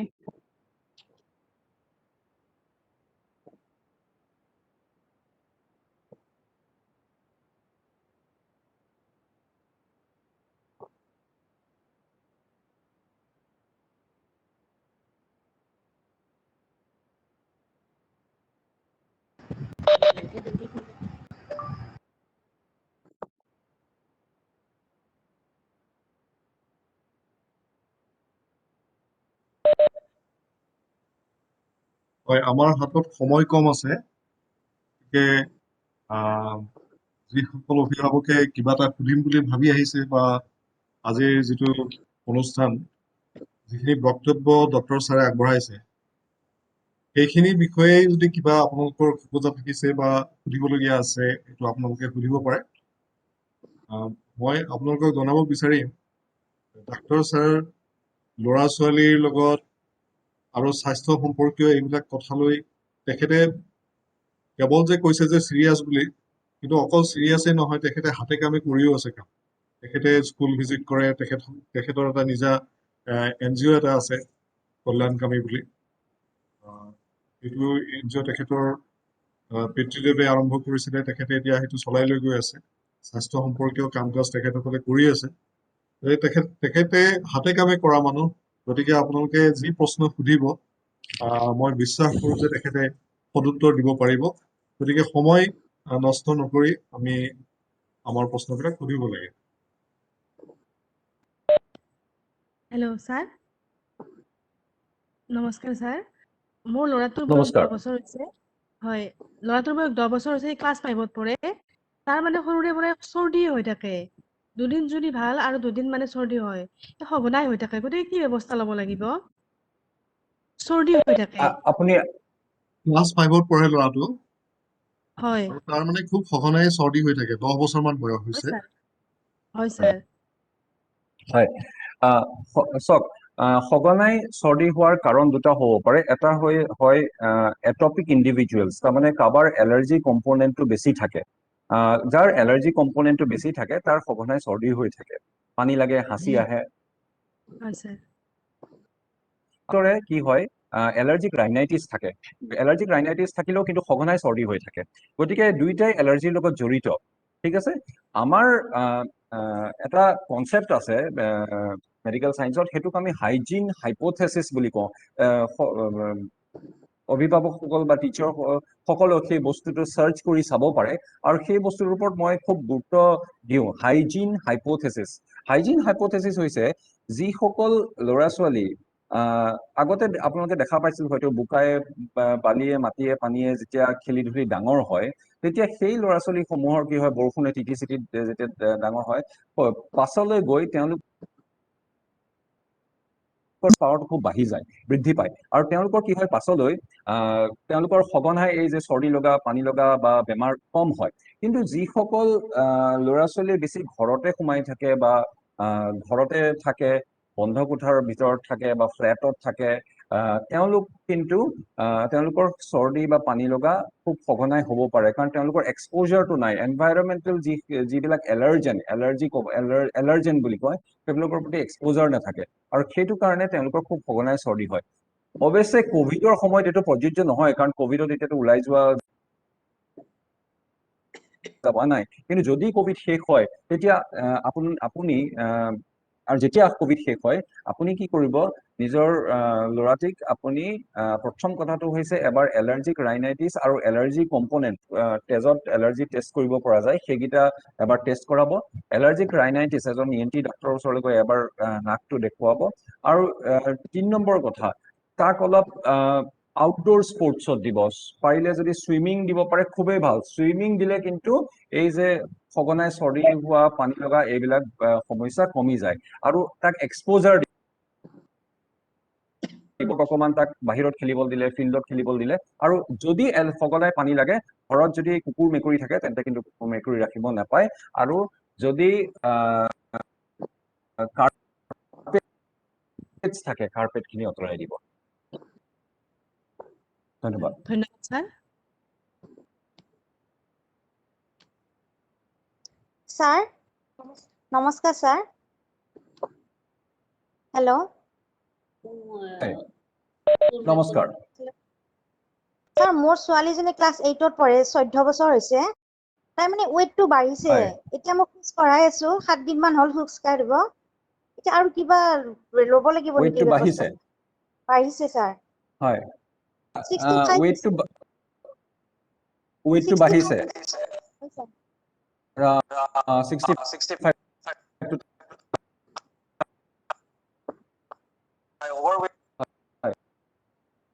তাই হাইট কিমান মান হ'ব তাই হাইট কিমান মান হ'ব 5.5 ফুট স্যাৰ হয় সো 5.5 ফুট 65 কেজি অলৰেডি ওভাৰৱেট হৈছে হৈছে তাই থাইৰয়ডটো চেক কৰাব আৰু তাই আল্ট্ৰাসাউণ্ড এখন কৰাব PCOD আছে নেকি হয় স্যাৰ থাইৰয়ড আৰু PCOD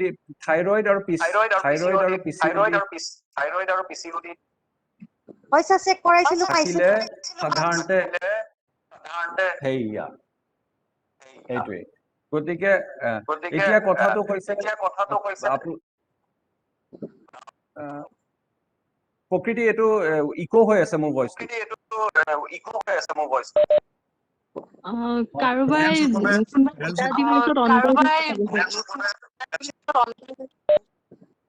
স্যাৰ মই অভিভাৱকসকলক অনুৰোধ জনাইছো যে যিসকলে কথা পাতিছে ডক্টৰ ছাৰৰ লগত যিসকলে কথা পাতি আছে কথা পাতি থকাৰ সময়ত কথা পাতোতে মাইকটো অন কৰি যেতিয়া আনসাৰ দিব ডক্টৰ ছাৰে সেইখিনি সময়ত আপোনাৰ বন্ধ কৰি থৈ দিব তেতিয়া ইকোটো নহ'ব নহ'লে এই ইকোটোৰ কাৰণে আটাইৰে প্ৰব্লেম হ'ব শুনিবৰ কাৰণে দিগদাৰী হ'ব হয় গতিকে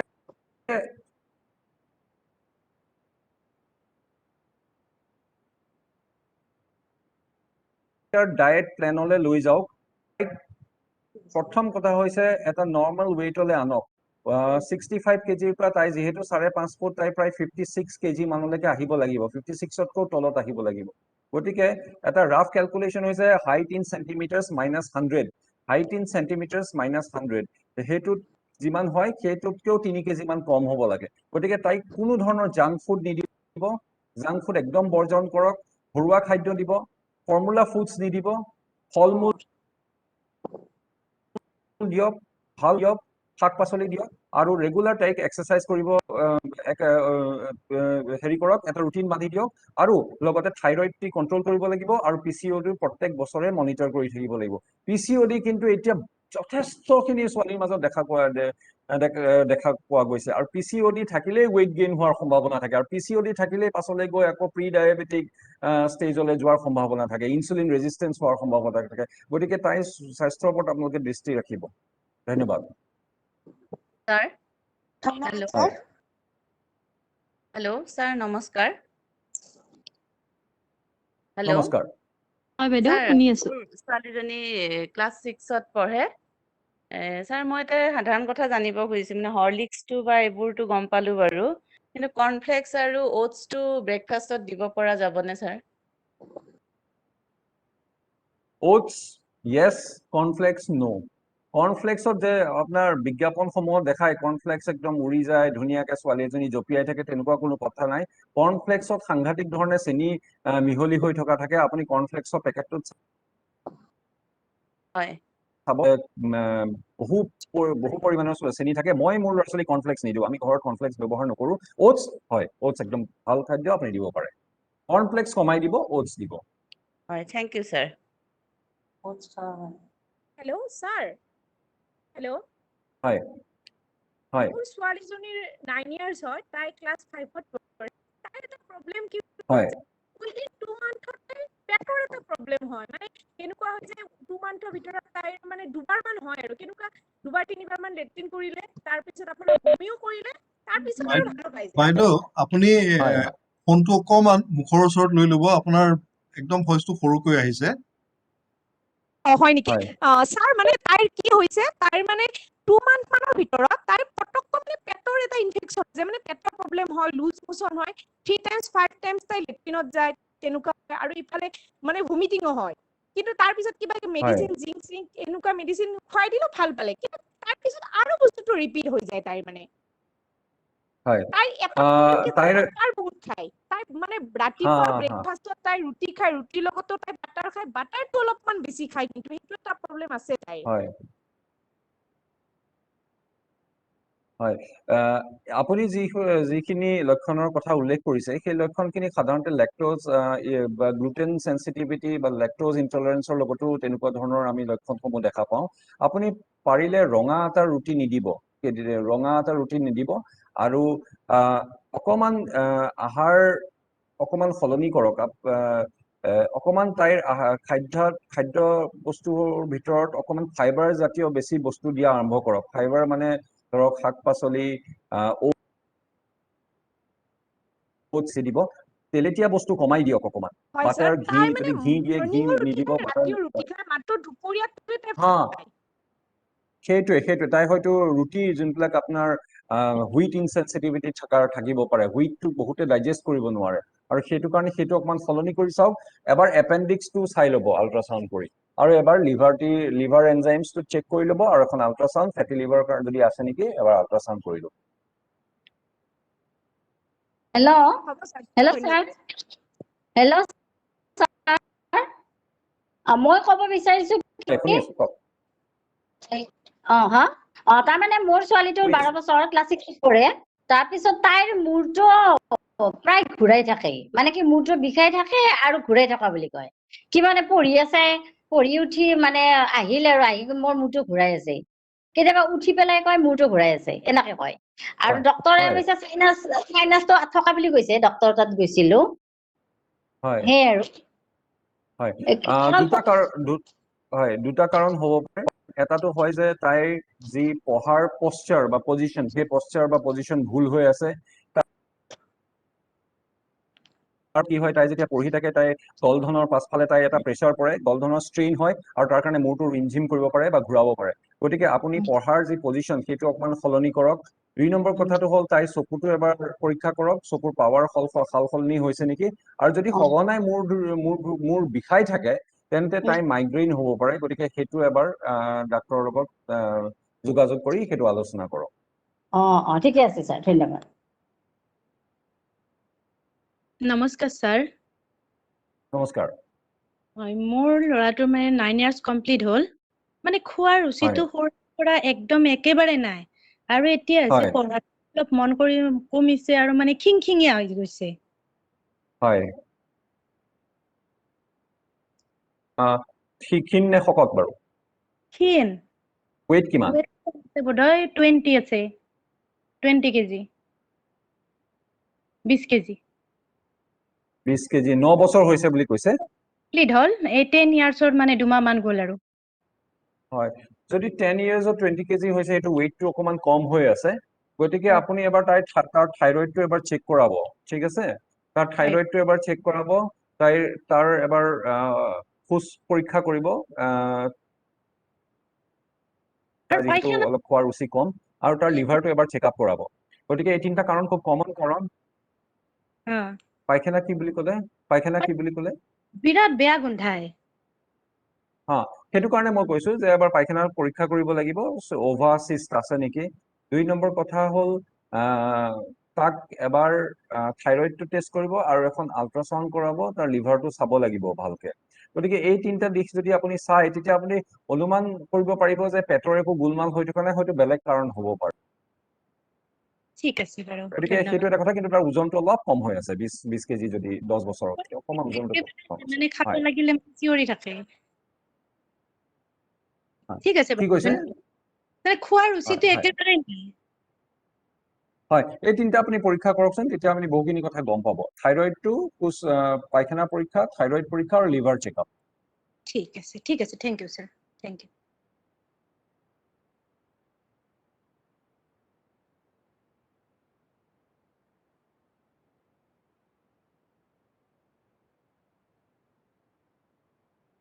আৰু কাৰোবাৰ কিবা প্ৰশ্ন আছে যদি সুধিব পাৰে নমস্কাৰ ছাৰ নমস্কাৰ হয় ছাৰ মোৰ ল'ৰাটোৰ বয়স 9 বছৰ আৰু ছোৱালীজনীৰ বয়স 6 বছৰ ছাৰ দুইটাৰ ওজন একে 20 কেজি দুইটাৰে ছাৰ ল'ৰাটোৱে খাব নোখোজে একদম তাৰমানে ভাত চাত খোৱাৰ ৰুচি নাইয়ে তাৰ আৰু ছোৱালীজনী কিন্তু খায় ঠিকমতে তাইৰ সময়ৰ খানাখিনি তাই ঠিকে খায় ছাৰ এতিয়া ৰাতিপুৱাৰ পৰা ৰাতিলৈকে ছাৰ খানাত সিহঁতৰ খাদ্যত কি বস্তু হেৰি কৰিব লাগিব ৰাতিপুৱা কি খাব লাগে দুপৰীয়া কি খাব লাগে সঠিক মতে আৰু গধূলি কি খাব লাগে এইখিনি ছাৰ কৈ দিবচোন আপুনি বহু অভিভাৱকে আমাক এটা কথা কয় যে মোৰ ল'ৰাটোৱে খাব নিবিচাৰে চব ল'ৰাবিলাকে কিন্তু এনেও খাবলৈ অকমান কম বিচাৰে গতিকে সেইটো এটা কথা তাহাঁতৰ সাধাৰণতে এই ফুচুৰি যিবিলাক খাদ্য আছে সেইবিলাক খাই খুব ভাল পায় ভজা পোৰা ইত্যাদি আপুনি দেখিব যে আপুনি ভাত দিছে দালি দিছে শাক পাচলি চব্জি বনাই দিছে সেইবিলাক নাখায় কিন্তু আপুনি ভজা পোৰা কিবা এটা দিয়ক সেইটো খাব গতিকে যি খাদ্য আপোনালোকে বনায় সেই খাদ্য অকমান আকৰ্ষণীয় কৰি দিব আৰু অকমান টেষ্টিকে বনাব সেইটো এটা কথা আৰু দ্বিতীয়টো কথা হ'ল কি এটা বস্তু চাব যে তাৰ ৱেইট গেইন নৰ্মেলি হৈছে নাই যদি ৱেইট গেইন নৰ্মেলি হৈছে যদি সি এক্টিভ ফিজিকেলি যদি সি খুব অলস নহি তাৰ কোনো অৱসাদ নাই বা লুস্য ভাৱ নাই তেন্তে বৰ বেছি চিন্তা নকৰিব নিজেই ৱেইটটো পিক আপ কৰিব এটা সময় আহিব য'ত সি নিজেই পিক আপ কৰিব কিছুমান ল'ৰা ছোৱালী থাকে ক্ষীণ কিন্তু বৰ এক্টিভ গতিকে তেওঁলোকৰ সেইটো এটা শাৰীৰিক গঠনেই তেনেকুৱা মেটাবলিজম অতি সুচাৰুৰূপে হৈ থাকে বৰ বেছি চিন্তা কৰিব নালাগে উধাই মুধাই যে খাবই লাগিব তেনেকুৱা কোনো কথা নাই ৱেইট গেইনৰ ওপৰত আপুনি নজৰ দিব যদি ভালকে ৱেইট গেইন হৈছে যদি কোনো বেমাৰ আজাৰ নাই তেন্তে ইমান চিন্তা কৰিব নাই বছৰি এবাৰ থাইৰয়ড পৰীক্ষা কৰিব হিমোগ্লোবিন পৰীক্ষা কৰিব ছোৱালীৰ ক্ষেত্ৰত পৰীক্ষা কৰাটো খুবেই জৰুৰী গতিকে থাইৰয়ড পৰীক্ষা কৰিব হিমোগ্লোবিন পৰীক্ষা কৰিব আৰু LFT পৰীক্ষা কৰিব বছৰে এবাৰ কৰিব আৰু চুগাৰটো পৰীক্ষা কৰিব এইবিলাক ডেইলি বছৰে বা দুবছৰে এটলিষ্ট কৰিব লাগে বিশেষকৈ 13 বছৰ যিসকল উৰ্ধৰ সেইসকলৰ মাজতো কৰিবই লাগে 13 বছৰ তলৰ আপোনালোকে 2 বছৰত এবাৰ কৰিলেও হয় এখন আল্ট্ৰাসাউণ্ড কৰাব সব ঠিকে থাকে আছে নাই আৰু তাৰোপৰি যদি ৱেইট গেইন নৰ্মেলি হৈছে ইমান চিন্তা নকৰিব খোৱাৰ ভিতৰত খাদ্যাভাসৰ ভিতৰত আপোনালোকে পুষ্টিকৰ খাদ্য দিয়ক আৰু ফল মূল দিয়ক শাক পাচলি দিয়ক ওটছ দিয়ক ৰুটি দিয়ক গাখীৰ দিয়ক এইবিলাক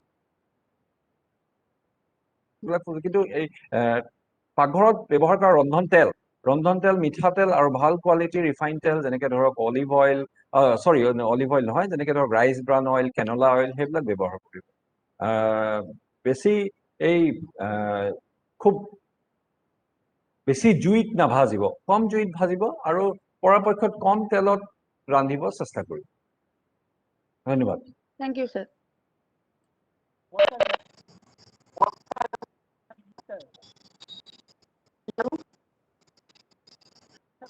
হেল্ল' বাইদেউ আপুনি অলপ ওচৰৰ পৰা ক'ব নেকি?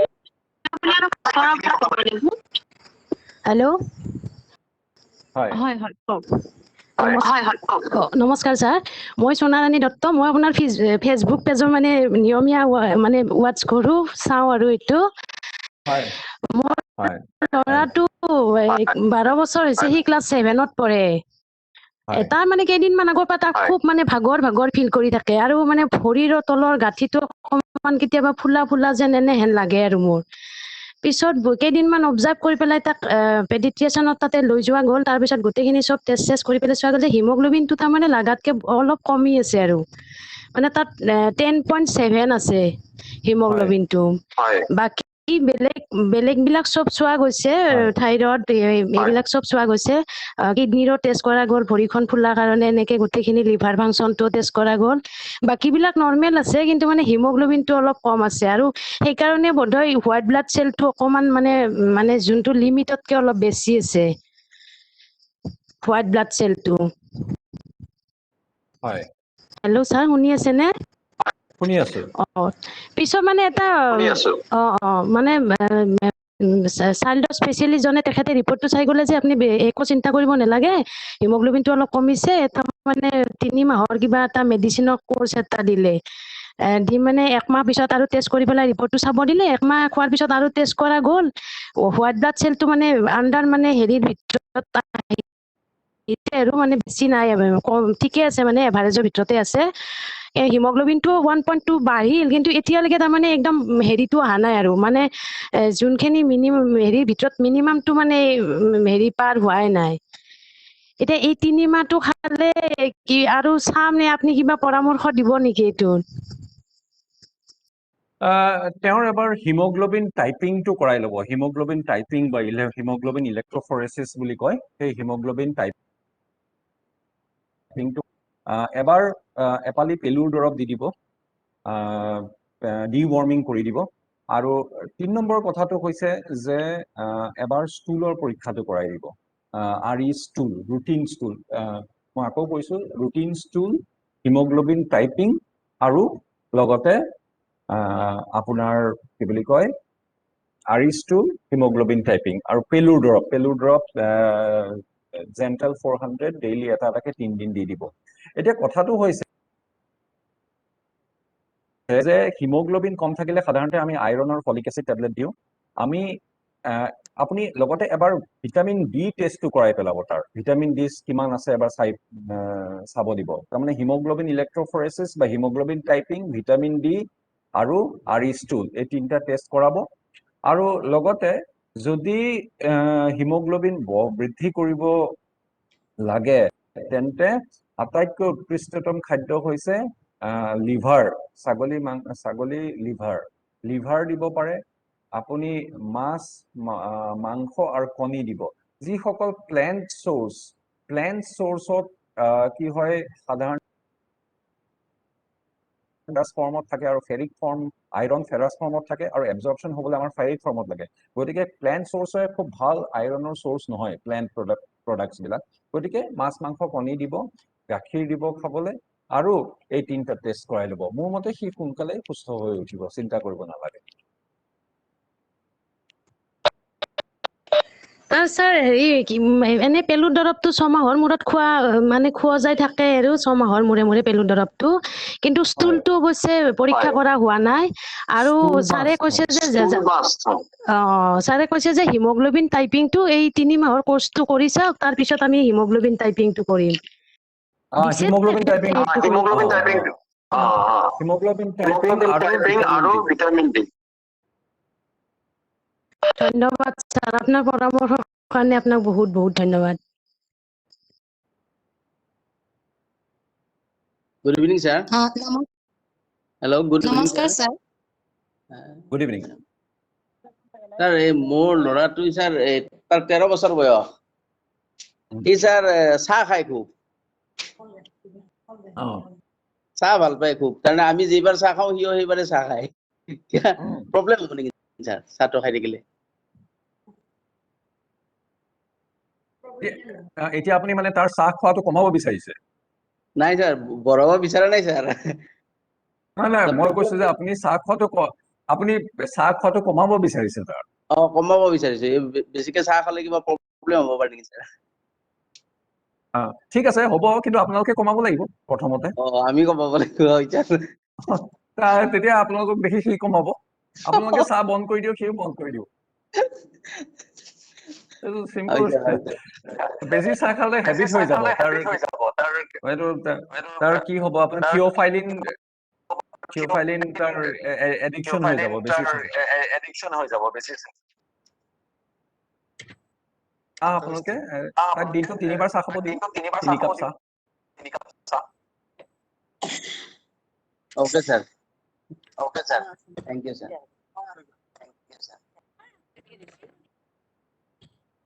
নমস্কাৰ ছাৰ মোৰ ল'ৰাটোৰ বয়স 6 বছৰ 4 মাহ আপোনাৰ মাতটো শুনা যোৱা নাই অলপ ওপৰৰ পৰা ক'ব নেকি নমস্কাৰ মোৰ ল'ৰাটোৰ বয়স 6 বছৰ 4 মাহ আৰু তাৰ মানে অলপ এলাৰ্জি প্ৰব্লেম আছে সি গৰু গাখীৰটো খাব পাৰিবনে ছাৰ আপোনাৰ চাউণ্ডটো বহুত কমকে আহিছে অকমান ওচৰৰ পৰা ক'ব নেকি ছাৰ মোৰ ল'ৰাটোৰ বয়স 6 বছৰ 4 মাহ হৈছে তাৰমানে অলপ এলাৰ্জি প্ৰব্লেম আছে আৰু তাৰ এলাৰ্জি লেভেলটো 238 আছে নাই একেবাৰে শুনা যোৱা নাই একেবাৰেই শুনা নাই আপুনি একেবাৰে ওচৰত লৈ ল'ব ফোনটো একেবাৰে ওচৰত লৈ ল'ব শুনা পোৱা নাই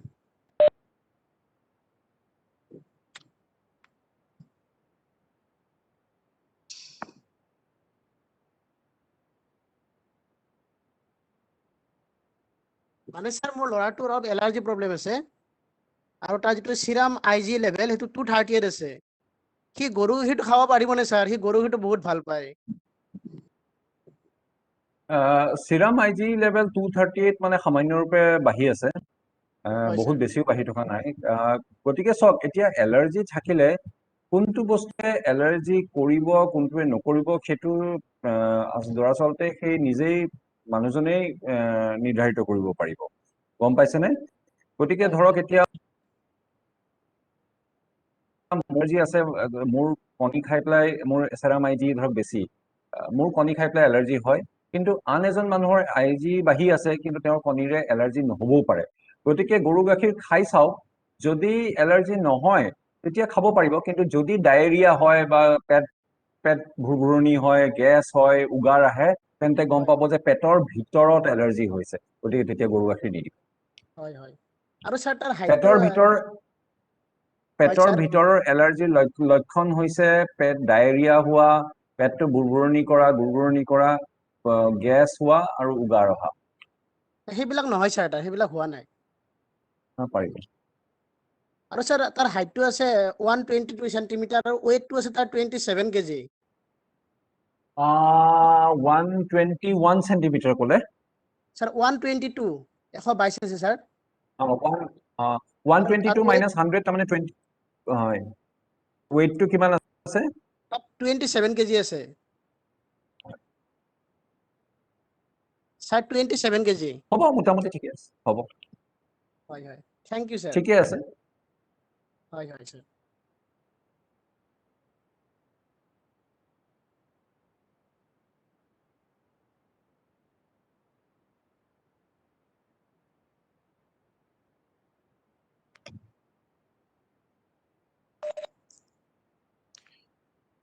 Good evening, Dr. Sir.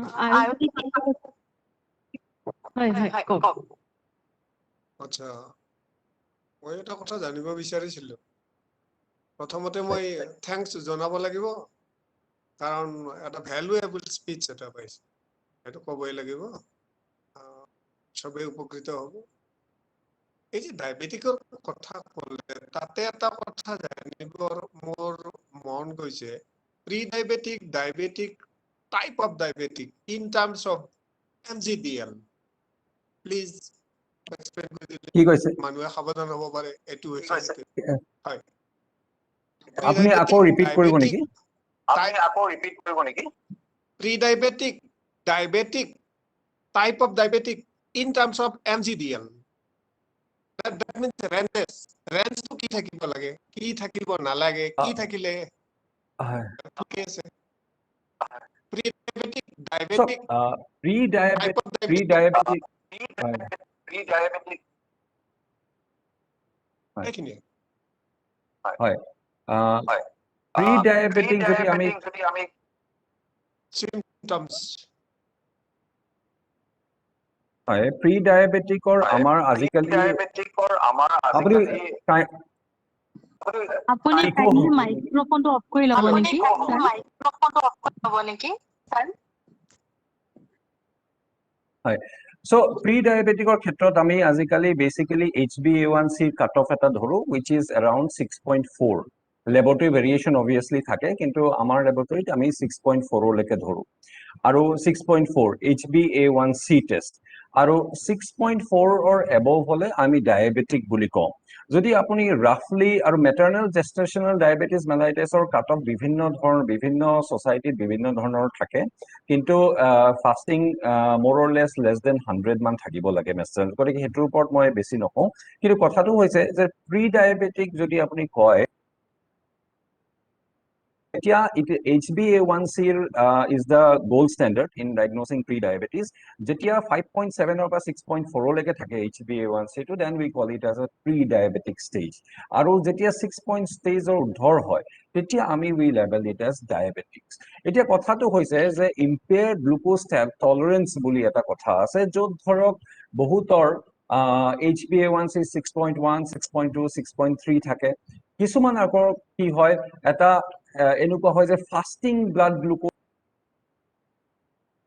বেছি থাকে ধৰক 120 130 আৰু পোস্ট পেৰেন্ডেল মানে খোৱাৰ 1.5 ঘণ্টা 1 ঘণ্টা 45 মিনিটৰ পিছত দেখিছে ব্লাড গ্লুকোজটো নৰ্মেল কিছুমানৰ কি হয় ফাস্টিংটো নৰ্মেল থাকে পোস্ট পেৰেন্ডেলটো বেছি থাকে গতিকে এইবিলাক সব ইন্ডিভিজুৱেল ভেৰিয়েশন থাকে বহু ক্ষেত্ৰত আৰু লাৰ্জাৰ পিকচাৰ যদি আমি চাওঁ তেতিয়া আমি we take HbA1c as the cutoff আৰু in case of fasting blood glucose it is 126 110 to 126 is pre-diabetic and 126 to 180 in certain cases is pre-diabetic aru above heri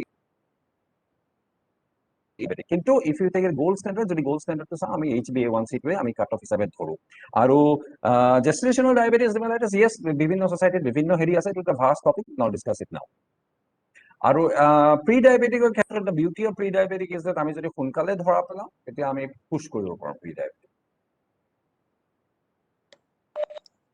Thank you very much.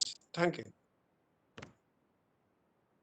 নমস্কাৰ sir মোৰ ছোৱালীজনীৰ বয়স 6 বছৰ complete হৈছে তাইৰ হাইটটো হৈছে মানে 4 ফুট আৰু ওয়েটটো হৈছে আপোনাৰ 22 কেজি আৰু সৰুৰ পৰাই তাইক মই থলুৱা খাদ্যই খুৱাইছো আৰু কোনো ধৰণৰ মই ফাষ্ট ফুড তাইক নিদিও এটা বাকি কোনো মানে প্ৰবলেম মই পোৱা নাই খালি তাইৰ এটা মানে তাইৰ আসক্তি হৈছে চেনিৰ প্ৰতি তাৰমানে যিকোনো থলুৱা খাদ্য হওক চিৰা হওক মুড়ি হওক বা ৰঙা চাহ তাইক দিওঁ ৰাতিপুৱা তাত খুব বেছি মানে চেনিটো বিচাৰিলে মই মানে এটা মোৰ মনত আশংকা হৈছে যে ভৱিষ্যতে তাই কিবা প্ৰি ডায়াবেটিক ষ্টেজলৈ গুচি যাব পাৰে নেকি তেনে চেনিৰ পৰিমাণটো অলপ বেছি হৈ যায় প্ৰায় বাহিৰে বাকি কি কৈছে ছাৰ কিমান মান চেনি চামুচ চেনি কিমান চামুচ চেনি খায় তাই দিন ৰাতিপুৱা ৰঙা চাহটো দিওঁ মই গৰম পানী খোৱাৰ পিছত ৰঙা চাহ দি দিওঁ তাতে 3 চামুচ 4 চামুচ চেনি বিচাৰে তাই মানে খুব বেছি মিঠা বিচাৰে হয় মানে ৰাতিপুৱা ৰঙা চাহ তাৰপিছত ধৰক চিৰা দিলো তাতেও বেছি চেনিকে বিচাৰে আমি যেটো নৰ্মেল মানে 1.5 চামুচ 2 চামুচ হৈ যায় তাক মানে বেছিকে বিচাৰে নিদিলে তাই মানে তাক খাব নিবিচাৰে মানে তাই অলপ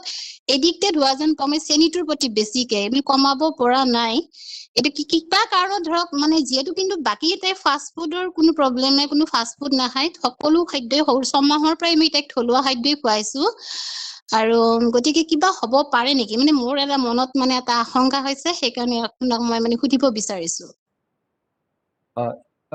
যথেষ্ট গুৰুত্বপূৰ্ণ প্ৰশ্ন আৰু এই কথাটো চাওক মই আপোনাক এটাই কথা ক'ম যে দুটা বস্তু হ'ব পাৰে হয় স্যাৰ যে তাইৰ এটা এডিকশন হ'ব পাৰে হয়তো চেনিৰ প্ৰতি এডিকশন বহুতৰ হয় কিন্তু দেই নোহোৱা নহয় গতিকে এইটো অভ্যাস আপুনি কাট ডাউন কৰিব লাগিব তাইক ক'ব লাগিব যে তুমি চেনি কমকে খাবা তোমাক চেনি দিম কিন্তু প্ৰত্যেক আহাৰত ধৰক আপুনি ৰঙা চাহ যদি 1 চামুচ চেনি দিয়ে আপুনি আধা চামুচ কৰক কাইলৈৰ পৰা ঠিক তেনেকে আপুনি চিৰাৰ লগত মুড়িৰ লগত যদি 1 চামুচ দিয়ে আধা চামুচ কৰক কাৰণ সব চেনি চিম্পল চুগাৰত এমটি কেলৰিজ বহুত থাকে, তাৰ বিশেষ উপকাৰিতা একো নাই।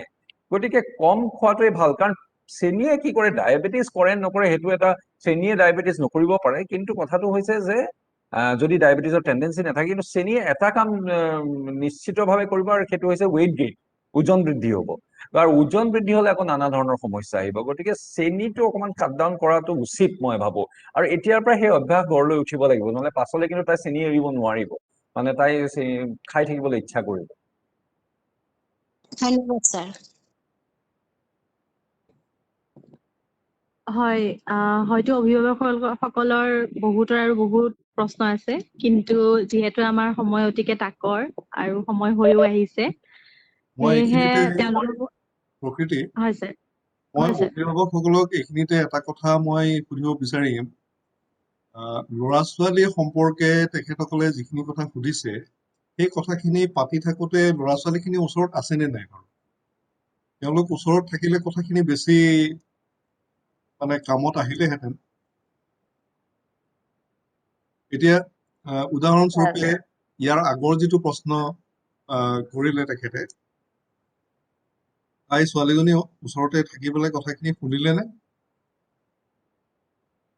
শুনা হলে বেছি ভাল আছিল। ছাৰ মানে মোৰ ছোৱালীজনী বৰ্তমান শুই আছে, কিন্তু মই পিছতে কথাখিনি বুজাই দিলে তাই বুজি পাব। মই দ্ৰোণী বৰ্মনৰ মাক হয়। তাই কিন্তু বুজি পাব, তাৰমানে তাই নিজেও মানে কথাখিনি তথাপিও বুজি পাব। মই আৰু চেষ্টা কৰিম আজিৰ পৰা যে চেনিটো মই তেনে কমাই দিবৰ কাৰণে, কিন্তু বৰ্তমান সময়ত তাই অলপ শুই আছে ছাৰ। ঠিক আছে, ঠিক আছে, হ'ব হ'ব।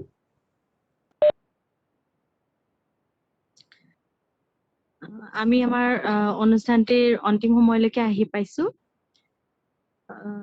অৱশেষত অভিভাৱক অভিভাৱিকাসকলক এইটোৱে কম, তেওঁলোকৰ যদি আৰু কিবা সুধিবলগীয়া থাকি গ'ল, তেওঁলোকে যাতে ছাৰক ফেচবুক পেজেৰে হ'লেও কণ্টেক্ট কৰিব পাৰে। সেইটো অলৰেডি কোৱাই হৈছে, বহুতে হয়তো ছাৰক ফ'ল'ও কৰে। তো অৱশেষত এতিয়া আমি এই অনুষ্ঠানটিৰ অন্তিম পৰ্যায়ত মই আমাৰ অধ্যক্ষ মহোদয়ক অনুৰোধ জনালো শলাগৰ শৰাই আগবঢ়াবলৈ। এটা প্ৰশ্ন ল'ব পৰা যায় নেকি? আৰু অকণমান সময় আছে, এটা প্ৰশ্ন যদি ল'ব পৰা যায়। ঠিক আছে ছাৰ। কোনোবাই আৰু কিবা সুধিব খোজে নেকি? নমস্তে ছাৰ। আপোনাৰ মাতটো অহা নাই বাইদেউ। মই বিপাশা দিদি হয়। একচুৱেলি মোৰ কথা কুৱেশ্যনটো এইটো হয় আপোনাৰ কি, মাতটো বহুত সৰুকৈ আহিছে, অলপ ওচৰৰ পৰা ক'ব নেকি? হেল্ল', এতিয়া শুনি পাইছানে? দিদি আৰু অলপ ওচৰৰ পৰা। এতিয়া শুনি পাইছা? হেল্ল', হয় এতিয়া শুনি পাইছা? হয় হয়, কওক। আচ্ছা, মোৰ ল'ৰাটো যেতিয়া জাষ্ট কমপ্লিট 9 years কৰি সি 10 yearsত সোমাইছে, সি মানে কণীলৈ বহুত এডিক্টেড হয়। মানে নৰ্মেলিটো এনেই বাচ্ছা কণী খোৱা কমন হয়, কিন্তু সি কি হয়, দিনে কেতিয়াবা 2টাকে খায়, কেতিয়াবা 3টাকে খায়, এভৰিডে তাক কণী লাগে। মানে নহ'লে সি ভাত খাবলৈ বেয়া পায়, কোনো ভেজিটেবলটো প্ৰিফাৰে নকৰে, আৰু কণীত মানে বেছি সি এডিক্টেড। কণী নিদিলে সি ভাতেই নাখায়, এনেকুৱা হয়। মানে বেছিকে কণী খালে এইটো কিবা এফেক্ট হ'ব নেকি? জাষ্ট সেইটোৱে জানিব লাগিছিল।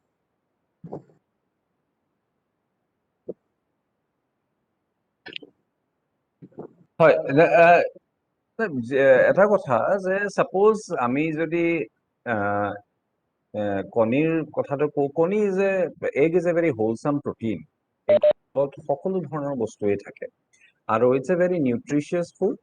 কিন্তু মোৰ এইটো ব্যক্তিগত মতামত যে I think we should allow 1 egg a day, not more than that.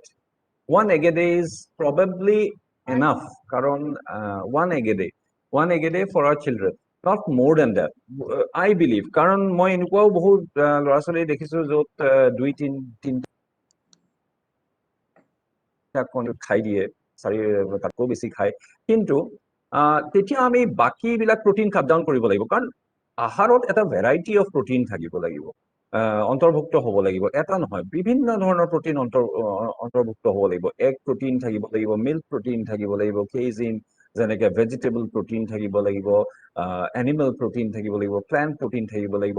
So' these R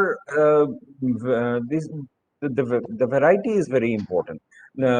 So যদি এটাতকে বেছি কণী খায় আৰু লগতেতো বাকীবিলাক খাদ্যও খাব, গতিকে সেইটোৱে কি হ'ব, it might lead to a protein excess in turn. So' যদি খুব ভিগৰাছ ফিজিকেল এক্টিভিটি কৰে, suppose he is in competitive sports, যেনেকে ধৰক কিছুমান হয় হয় ছোৱালী ফিজিকেল ট্ৰেইনিঙত থাকে, মোৰ ওচৰতো আহে তেনেকুৱা ল'ৰা ছোৱালী ধৰক যি এথলেটিক্সত পাৰ্টিচিপেট কৰে বা এথলেটিক্স ট্ৰেইনিঙত, তেওঁলোকৰ হয়তো it's allowed 3 eggs a day can be allowed. Obviously তেওঁলোকে কাৰ্বহাইড্ৰেট কাট ডাউন কৰিব লাগিব, কিন্তু excess protein for a normal healthy young child I believe 1 egg a day is sufficient. Okay thank you sir মই এটা কথা সুধিব বিচাৰিছো, sir চেনিটো খালে বেয়া বুলি গম পাইছো, কিন্তু গুৰটো ব্যৱহাৰ কৰিব পাৰি নেকি স্যাৰ চেনিত? Yes, গুৰটো প্ৰকাৰৰ গ্লাইচেমিক ইনডেক্স বহুত বেছি, কিন্তু গুৰত আকৌ কিছুমান আনুষংগিক আৰু বস্তু থাকে, কিছুমান ধৰক মাইক্ৰনিউট্ৰিয়েণ্টছ থাকে যোনবিলাক উপকাৰী আমাৰ শৰীৰৰ কাৰণে। গতিকে চেনিটোতো একোৱেই নাথাকে, এমটি কেলৰিজ, খালি চুইট এণ্ড কাৰ্বহাইড্ৰেট। গতিকে গুৰত আকৌ যদিও কেলৰি থাকে, গ্লাইচেমিক ইনডেক্স বেছি, কিন্তু তাত আৰু অন্যান্য বস্তু কিছুমান থাকে যে উপকাৰী হয়। গতিকে কম বেছি পৰিমাণে গুড় খাব পাৰে, যদি কাৰোবাৰ ডায়েবেটিছ নাই, তেনেকুৱা নহয় আমি যে ঢেৰ গুড় খাম এদিনত, খাব পাৰো। চেনিতকেতো বেছি গুড়টোৱেই মই ভাল বুলি ভাবো। ধন্যবাদ স্যাৰ। কিন্তু যদি ডায়েবেটিক যদি হয়, তেতিয়া এইটো বৰ্জন কৰাটো উচিত। ধন্যবাদ স্যাৰ।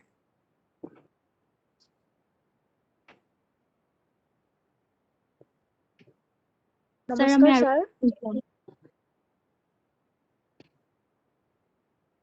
ছাৰ নমস্কাৰ। নমস্কাৰ ছাৰ।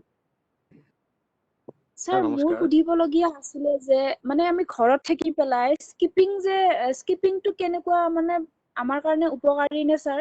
মানে আমি যদি বাহিৰত নগৈ ঘৰতে স্কিপিং কৰো, এইটো আমাৰ কাৰণে কেনেকুৱা উপকাৰী হয়?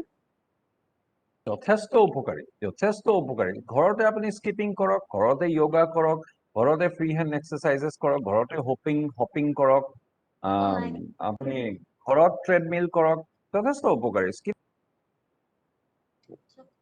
ভেৰি গুড এক্সাৰচাইজ, আৰু হাৰ্ট ৰেট বৃদ্ধি কৰে, মেটাবলিক ফাংচনছ বৃদ্ধি কৰে। গতিকে skipping is a good exercise, কৰিব পাৰে। Thank you sir. নমস্কাৰ ছাৰ। ছাৰ নমস্কাৰ। মই কথা এটা সুধিব খুজিছো, গাখীৰৰ কথা। গাখীৰ যিটো আমাৰ পেকেট মিল্ক পোৱা যায় বজাৰত, ধৰক ধৰি লওঁ আমি আমুল যায়, এইবিলাক গাখীৰ খোৱাটো কেনেকুৱা, ভাল নে বেয়া, পাৰি নে নাই খাব, এইটো কথা মই জানিব বিচাৰিছো। আপুনি যদি সঁচাকৈ মোক সোধে যে আপোনাৰ মন্তব্য কি, মই ক'ম যে মোৰ কোনো আইডিয়া নাই আমুল তাজাত কি আছে। আমুল তাজা ইজ এ চিনথেটিক মিল্ক। যদি চাই ভাৰতবৰ্ষত বা অসমত ইমান গৰু নাই যে কিমান লিটাৰে গাখীৰ ওলাব যে আমাৰ গোটেই পপুলেশ্যন অফ জনসংখ্যাক গাখীৰ দিব পাৰিব। গতিকে এই চিনথেটিক মিল্কলৈ যাবই লাগিব। নিউজিলেণ্ড, কেনেডা এইবিলাকত মানুহৰ সমানেই গৰু আছে ধৰক, কিন্তু আমাৰতো ইমান গৰু নাই, জাৰ্চি গাই নাই যে আমি ইমান গাখীৰ পাম। গতিকে চিনথেটিক মিল্কৰ ওপৰত ভৰসা কৰিবই লাগিব, কিন্তু কি আছে মই নাজানো, কাৰণ মই বহুত চাৰ্চ কৰিলো নেটত। আমুল তাজাত প্ৰকৃততে কেনেকে বনায়, কি কৰে, সেইটো ময়ো নাজানো। তেওঁলোকে কয় যে গুজৰাটত এটা ডাঙৰ মিল্ক ৰিভলিউচন, ওচৰে পাজৰে গাঁৱৰ অঞ্চলৰ পৰা আনি পেলাই আমুল ফেক্টৰীত দিয়ে, কিন্তু নাজানো ভিতৰত কি আছে, কি কথা, সেইটো মোৰ কোনো আইডিয়া নাই। গতিকে ডাঙৰ মানুহৰ ক্ষেত্ৰত গাখীৰৰ কোনো প্ৰয়োজনেই নাই শৰীৰত। ইনফেক্ট গাখীৰ ডাইজেষ্ট কৰাৰ কেপাচিটিয়ে নাথাকে, মিল্ক স্প্লিটিং প্ৰটিনটোৱে, এনজাইমটোৱে আমাৰ শৰীৰত নাথাকে। সৰু ল'ৰা ছোৱালীৰ ক্ষেত্ৰত গাখীৰ দিব পাৰে, কিন্তু গোৱালা গাখীৰ আকৌ আপুনি ছেফ হয় নহয়, সেইটো এটা প্ৰশ্ন আহে। কিমান নিৰাপদ সেইটো আমি নাজানো। গতিকে আমি আমুল তাজাৰ ওপৰত ভৰসা কৰিব লাগিব। আমুল তাজা হয়, কিন্তু ছেফ হয়, আৰু কিন্তু কি আছে সেইটো মোক আপুনি যদি সোধে, মই তাৰ উত্তৰটো নোৱাৰো দিব বুলিয়ে মই ক'ব লাগিব এতিয়া, মই নাজানো। ছাৰ ধন্যবাদ ছাৰ, ধন্যবাদ ছাৰ।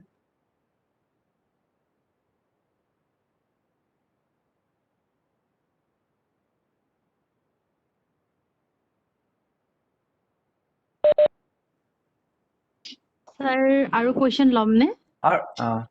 নাই, আৰু দেৰি হৈ গৈছে, এতিয়া আৰু ল'ব নালাগে, ইতিমধ্যে 8 বাজি গৈছে। হয়। যথেষ্টখিনি প্ৰশ্নোত্তৰ আহিছে ইতিমধ্যে। হয় স্যাৰ। নমস্কাৰ আটাইলৈ। তেতিয়াহ'লে হয় স্যাৰ। মোৰ ভাষা আচলতে নাই, মই মানে কি ভাষাৰে আমাৰ ডক্টৰ মনপ্ৰতীপ বৰুৱা ছাৰক মই ধন্যবাদ জনাম। তেখেতৰ ডেফিনেটলি ৰিচোৰ্চেছ বহুত, অভিজ্ঞতা যথেষ্ট আছে, তেখেতৰ ফলোৱাৰ্ছ যথেষ্ট আছে ফেচবুক পেজতো। তেখেত এজন খুব প্ৰতিষ্ঠিত প্ৰেক্টিচনাৰ হয় আৰু যথেষ্ট তেখেত জনপ্ৰিয় হয় আমাৰ দুলীয়াজান এৰিয়াতেই নহয়, আৰু তাৰ আশে পাশে তেখেতক যথেষ্ট মানুহে জানে। কাৰণ তেখেত কেৱল যে প্ৰেক্টিচেই কৰিছে মেডিকেল প্ৰফেশ্যনত সেইটো নহয়, তেখেতে যিটো কল্যাণমূলক কাম, যিখিনি সমাজৰ মানে সেৱা সাধনা বুলি আমাৰ বিবেকানন্দ কেন্দ্ৰত যিটো আমি জানো, এনেবিলাক কামত তেখেতে বহুদিন ধৰি জড়িত হৈ আছে। তেখেতৰ এটা নিজা NGO আছে, আমি আটাইয়ে জানো, কল্যাণকামী বুলি। তাৰ মাধ্যমেৰে তেখেতে যথেষ্ট এনেকুৱা ধৰণৰ সমাজ কল্যাণমূলক কামত জড়িত হৈ আছে। অকল তেখেতে নিজেই নহয়, তেখেতে আৰু বহুজনক এই NGOৰ মাজত জড়িত কৰিছে। গতিকে তেখেত মানে হাতে কামে কাম কৰা মানুহ, আৰু তেখেতৰ আজি যিখিনি পৰামৰ্শ আমাৰ ল'ৰা ছোৱালীহঁতৰ কাৰণে আৰু অভিভাৱকসকলক যিখিনি পৰামৰ্শ ছাৰে আজি দিছে, খুব প্ৰেক্টিকেল কথা বহুখিনি তেখেতে কৈছে। মইতো ভাবো যদি তেখেতসকলে মন দি শুনিছে, তেখেতসকলে যথেষ্ট উপকৃত হ'ব। আমি ৰেকৰ্ডিং কৰিবৰ কাৰণে চেষ্টা কৰিছোঁ গোটেই অনুষ্ঠানটো, যাতে যিসকলে আজি কিবা কিবি কাৰণত অনুষ্ঠানটো আজি উপভোগ কৰিব পৰা নাই বা ইয়াৰ যিটো লাভ, সেইটো লাভটো ল'ব পৰা নাই বিভিন্ন কাৰণত, তেখেতসকলেও তাৰ পৰা যাতে উপকৃত হ'ব পাৰে, সেইটো কাৰণে আমি ৰেকৰ্ডিঙো কৰিছোঁ আৰু আমি এইটো ইউটিউবত দিবৰ কাৰণে চেষ্টা কৰিম। কিন্তু আপোনালোকে যিখিনি অভিভাৱকে আজি এই অনুষ্ঠানটোত উপস্থিত থাকি ছাৰক আপোনালোকে লাইভ কুৱেশ্যন সুধিছে আৰু আপোনালোকৰ নিজৰ যিখিনি খুদনিখিনি আপোনালোকে ক্লেৰিফাই কৰিছে, সেইটো খুব ভাল কথা। আৰু আমাৰ আজি এইটো দ্বিতীয় এপিছড, আমি ভাবিছোঁ যে আমি সফল হৈছোঁ, আৰু এই অনুষ্ঠানটো ছাৰৰ যিখিনি কষ্ট, তেখেতৰ যিখিনি সময় যিখিনি দিছে, ইমান ব্যস্ততাপূৰ্ণ তেওঁৰ সময়ৰ মাজত, নহ'লে নহ'লহেঁতেন। আৰু আমাৰ খুব ভাল লাগিছে, আমাৰ মাজত আজি আমাৰ বিবেকানন্দ কেন্দ্ৰ শিক্ষা প্ৰচাৰ বিভাগৰ সচিব ডক্টৰ শোভাৰাণী শৰ্মা বাইদেউ আমাৰ উপস্থিত আছিলে। বাইদেউ এতিয়া উপস্থিত আছেনে নাই মই ধৰিব পৰা নাই। বাইদেউ আপুনি আছেনে?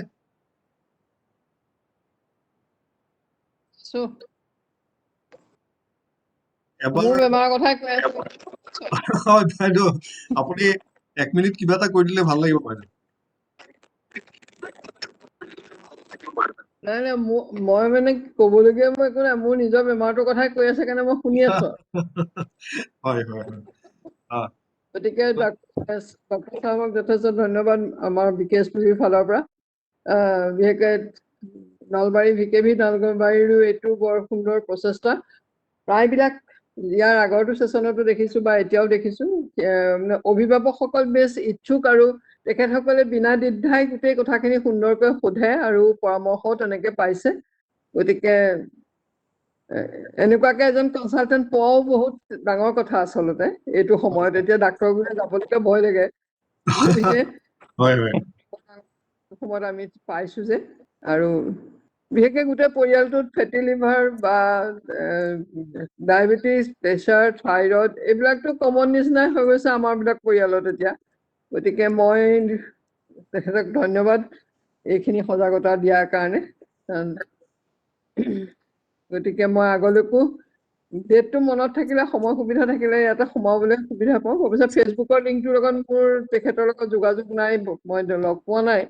গতিকে মই আশা ৰাখিছো ফেচবুকতো লগ পালে আমি কথা পাতিব পাৰিম আৰু। হয়, তেখেতে মানে চুটি চুটি ভিডিঅ' কিছুমান দিয়ে, মানে স্বাস্থ্য সম্পৰ্কীয়। আৰু কেতিয়াবা আমি তিনচুকীয়া স্কুল চাবলৈ গ'লে যাব পাৰিম। হয় ওচৰতে থাকে যাব পাৰিব। হয় তো বাইদেউ খুব ভাল লাগিলে আপুনিও আছিলে আৰু আমাৰ কমলাকান্ত বালিয়াৰ সিং ছাৰ আমাৰ একাডেমিক কোঅৰ্ডিনেটৰ বিবেকানন্দ কেন্দ্ৰ শিক্ষা প্ৰচাৰ বিভাগ তেখেতো আজি উপস্থিত আছিলে। কমলাকান্ত ছাৰ আছে নেকি? আপুনি আছে নেকি?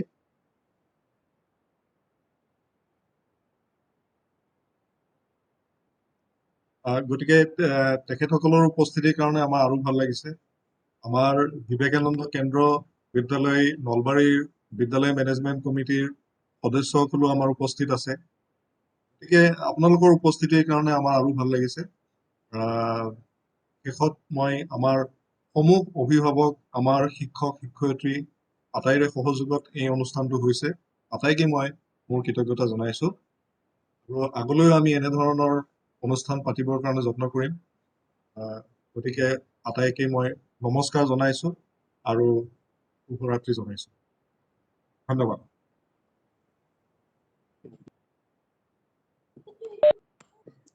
ধন্যবাদ ছাৰ। এতিয়া আমি শান্তি পাঠেৰে আজিৰ এই অনুষ্ঠানটিৰ সামৰণি মাৰিবলৈ ওলাইছো। सर्वे भवन्तु सुखिनः, सर्वे सन्तु निरामया, सर्वे भद्राणि पश्यन्तु, मा कचित् दुःखभाग् भवेत्। ॐ शान्ति शान्ति शान्तिः। ধন্যবাদ সকলোলৈ। পুনৰবাৰ ধন্যবাদ জনাইছো আটাইলৈ।